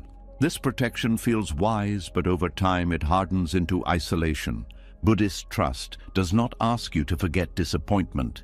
It asks you to include it in your practice. You remember what hurt, you learn from it, and then you choose how to meet the next moment anyway. This choice is not abstract. It shows up in small ways. Do you stay present after being let down, or do you retreat? Do you speak honestly after being misunderstood, or do you shut down? Do you continue practicing patience after effort goes unseen, or do you give up? Each of these moments is an opportunity to practice trust. Trust is not a feeling you wait for. Feelings come and go. Trust is an action you take even when feelings are mixed. You may feel wary and still choose openness. You may feel tired and still choose to show up. This is why trust cannot be reduced to personality. It does not depend on temperament. It depends on intention. Buddhist practice emphasizes repetition. You return to the breath again and again. You return to awareness again and again. Trust works the same way. You return to it after every disappointment, not because you feel confident, but because you value engagement over withdrawal. Disappointment is inevitable. People will fail you. You will fail yourself. Plans will fall apart. If trust were a personality trait, it would be irrational to trust again after these experiences. But trust as practice understands something deeper. Avoiding trust does not protect you from pain. It simply replaces pain with numbness. Choosing trust does not mean ignoring reality. It means acknowledging reality fully and still deciding how you want to live. You do not trust blindly. You trust consciously. This conscious trust is grounded in discernment. You learn where trust is appropriate and where boundaries are needed. Trust is not indiscriminate openness. It is a skillful response to conditions. Buddhist trust grows alongside wisdom. Wisdom helps you see patterns. It helps you recognize when trust has been misplaced and when it is being withheld out of fear rather than clarity. This discernment develops over time. Trust, as practice, also changes how you view setbacks. When something goes wrong, you no longer interpret it as proof that trust was foolish. You see it as part of the learning process. You adjust without condemning yourself. This reduces shame. Shame often follows disappointment because people believe they should have known better. Trust as practice removes this self-blame. You did what you could with what you knew. Now you choose how to proceed. Another misunderstanding is that trust should feel easy if it is right. Buddhism challenges this. Trust often feels difficult, especially after disappointment. Ease is not the measure of trust. Commitment is. Commitment here does not mean stubbornness. It means a willingness to keep engaging with life even when it hurts. This engagement is what keeps the heart alive. Trust as an ongoing choice also means you allow trust to fluctuate. Some days it is strong, some days it is fragile. You do not judge yourself for this. You meet each day honestly. This honesty prevents trust from becoming performative. You do not pretend to be more open than you are. You act within your capacity while gently expanding it. Buddhist teachings often emphasize beginning again. No matter how many times you wander, you return. Trust follows the same rhythm. You lose it, you find it, you lose it again.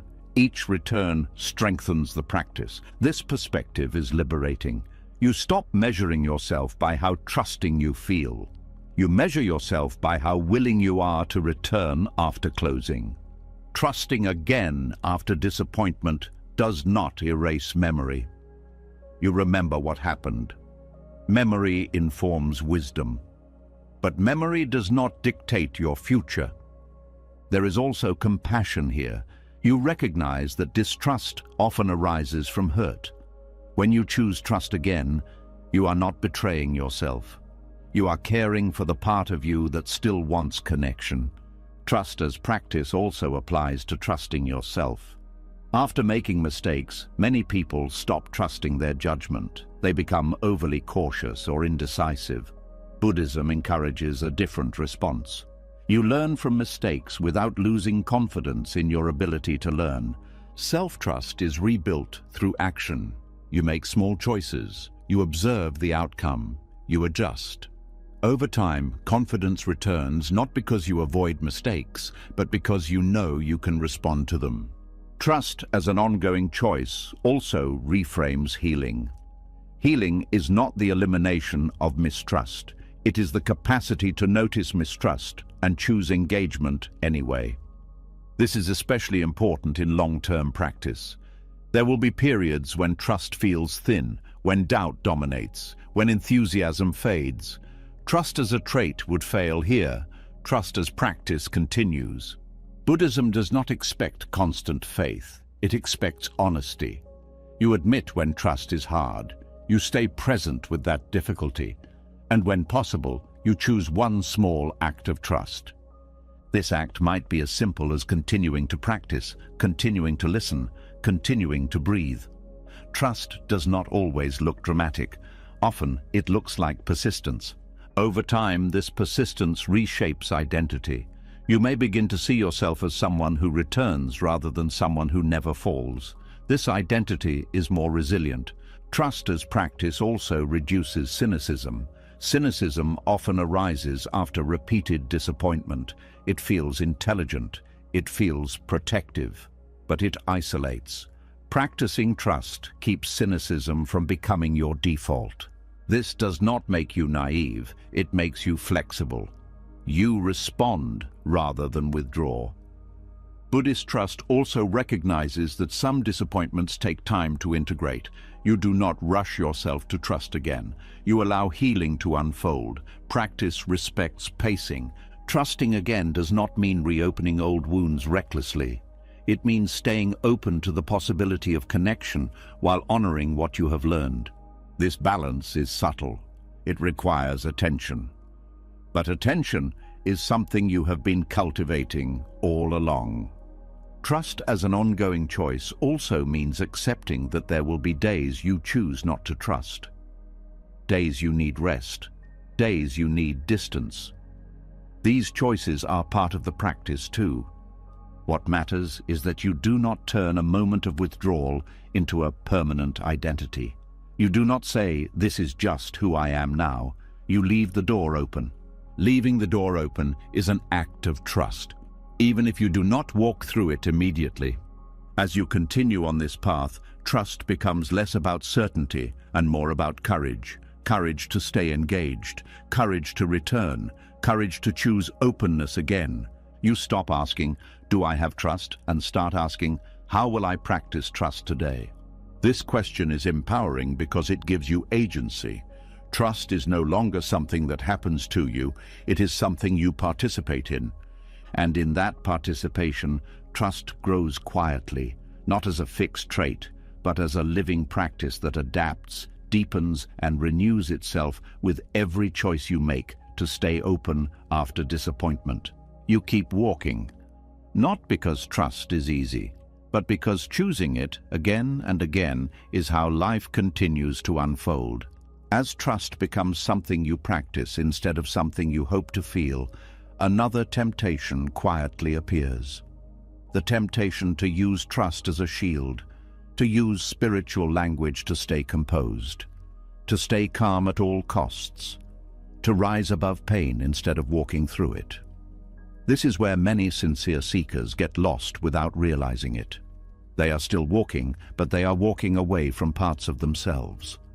Spiritual bypass happens when trust is misunderstood as emotional avoidance, when calm becomes compulsory, when positivity becomes a rule, when grief, anger, or doubt are treated as failures of faith instead of honest responses to life. It looks peaceful from the outside, but inside, something is being silenced. True trust does not demand emotional perfection.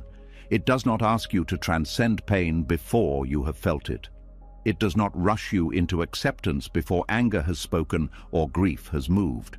Buddhism does not teach you to escape difficult emotions, it teaches you to meet them without turning away. Walking without spiritual bypass means allowing the full range of human experience to arise while staying present, not fixing emotions, not spiritualizing them, not judging them, simply letting them be known. This is harder than forcing calm. Forced calm is tidy, it earns approval, it feels controlled, but it is brittle, it cracks under real pressure. Real trust is messy, it breathes, it shakes, it allows tears, rage, confusion, and silence to move through without labeling them as problems. Many people turn to spirituality because life hurts. This is natural, but when spirituality becomes a way to avoid pain instead of a way to relate to it, suffering deepens. Pain that is not allowed does not disappear. It goes underground. It leaks out as numbness, irritability, fatigue, or quiet despair. Buddhist practice is grounded in honesty. The first truth it offers is not peace, it is suffering, not as a failure, but as a fact. Trust begins by acknowledging this fact without trying to improve it. Walking without bypass means you stop asking emotions to justify themselves. You do not ask grief to hurry. You do not ask anger to soften before it is understood. You do not ask doubt to disappear so you can feel spiritual again. Instead, you stay. You feel. You listen. Grief is one of the most bypassed emotions. People rush to acceptance. They say everything happens for a reason. They look for lessons too quickly. But grief needs space. It needs time. It needs to be felt in the body. Buddhism does not offer shortcuts here. It allows grief to unfold at its own pace. Trusting life does not mean trusting that loss is good. It means trusting that you can stay present with loss without being destroyed by it. This is a profound difference. Anger is another emotion often rejected in spiritual spaces. It is labeled unskillful, egoic, or negative. But anger carries information. It points to violated boundaries, unmet needs, or injustice. When anger is bypassed, those signals are ignored. When anger is met with awareness, it becomes clarity rather than harm. Buddhist teachings do not ask you to act out of anger. They ask you to understand it, to feel it fully without letting it dictate behavior. This requires trust. Trust that awareness is strong enough to hold intensity. Doubt is also frequently bypassed. People believe trust should eliminate doubt. When doubt arises, they assume something is wrong. But doubt is not the enemy of trust. It is part of inquiry. It keeps you honest. It prevents blind belief. Walking without bypass means allowing doubt to coexist with practice. You do not need certainty to continue. You need sincerity. Forcing positivity is one of the most subtle forms of bypass. You tell yourself to focus on the good, to stay grateful, to reframe everything. Gratitude is powerful, but when it is used to suppress pain, it becomes toxic. It invalidates real experience. True trust does not require you to feel good about everything. It allows you to feel what you feel and still stay engaged with life. This engagement is what distinguishes trust from avoidance. You do not retreat into spiritual ideas to escape discomfort. You bring awareness into discomfort. Buddhism emphasizes mindfulness not as relaxation, but as clear seeing. Clear seeing includes unpleasant sensations, difficult emotions, and uncomfortable truths. Trust is the willingness to see clearly without flinching. Walking without bypass also means letting emotions change naturally. You do not cling to them. You do not push them away. You allow movement. Emotions are processes, not states to manage. When emotions are allowed, they complete themselves. When they are resisted, they linger. Many people fear that allowing grief or anger will overwhelm them. This fear is understandable, but bypass does not prevent overwhelm. It delays it. Trusting presence teaches you that emotions rise and fall when they are met with awareness. This does not mean you expose yourself to intensity without support. Buddhism values wise containment. You ground yourself. You return to the breath. You seek community when needed. Trust does not mean isolation. Walking without bypass also reveals hidden expectations. Expectations that trust should make you serene, that practice should make you unshakable. These expectations create shame when reality does not match the image. Shame is a sign of bypass. It tells you that some part of you is unacceptable. Buddhism rejects this. No part of experience is excluded from awareness. Trust is inclusive. It includes sorrow and joy, strength and fragility, certainty and doubt. This inclusivity creates resilience. You stop fearing emotions because you stop treating them as threats. They become visitors rather than invaders. Another aspect of bypass is spiritual comparison. You look at others who seem calm and assume you are failing. This comparison feeds self-rejection. Trust asks you to stay with your own experience, not someone else's image. Walking without bypass also changes how you speak. You stop using spiritual language to minimize pain. You speak plainly, honestly. You say, "This hurts." You say, "I am angry." You say, "I do not know." This honesty deepens connection. Buddhist ethics support this honesty.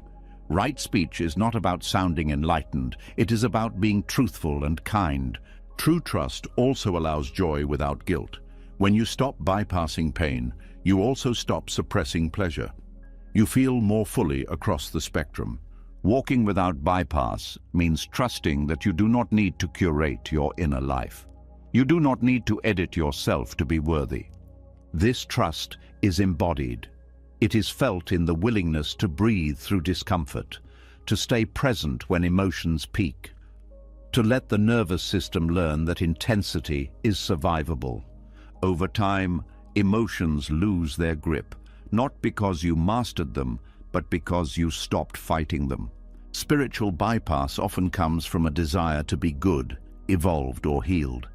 Trust lets go of this performance. You stop trying to arrive. You stay where you are.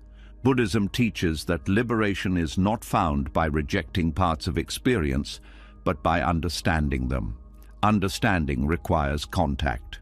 Walking without bypass also honors trauma. Trauma cannot be bypassed. It must be met slowly, safely, with care.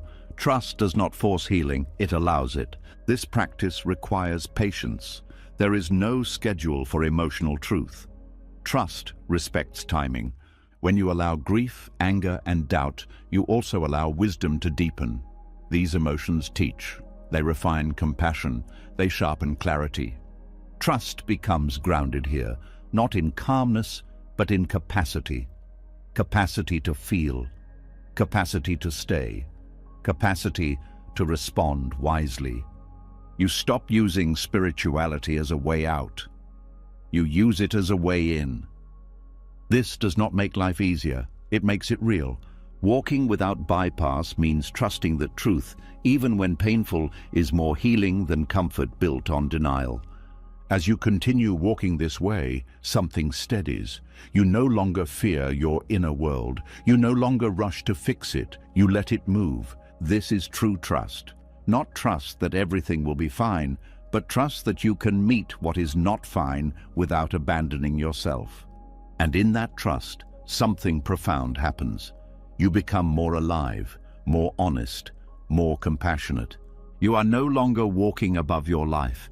You are walking inside it, step by step, emotion by emotion, without bypass, without pretending, fully present. You've seen it now. Trust was never about certainty, signs, or safety nets. It was never about having the answers, fixing yourself, or arriving at some perfected version of who you should be.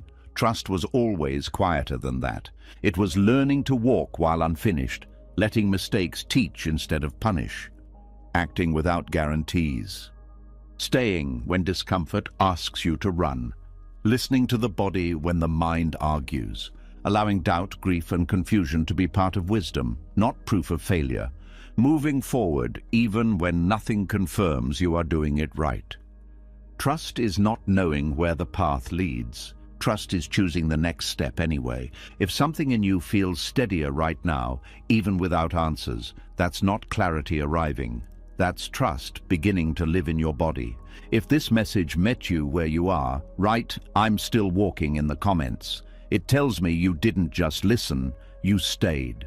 And if you want more teachings like this, grounded, honest, and free from false comfort, subscribe to the channel and stay with us. The path continues, and you don't have to walk it alone. Until next time.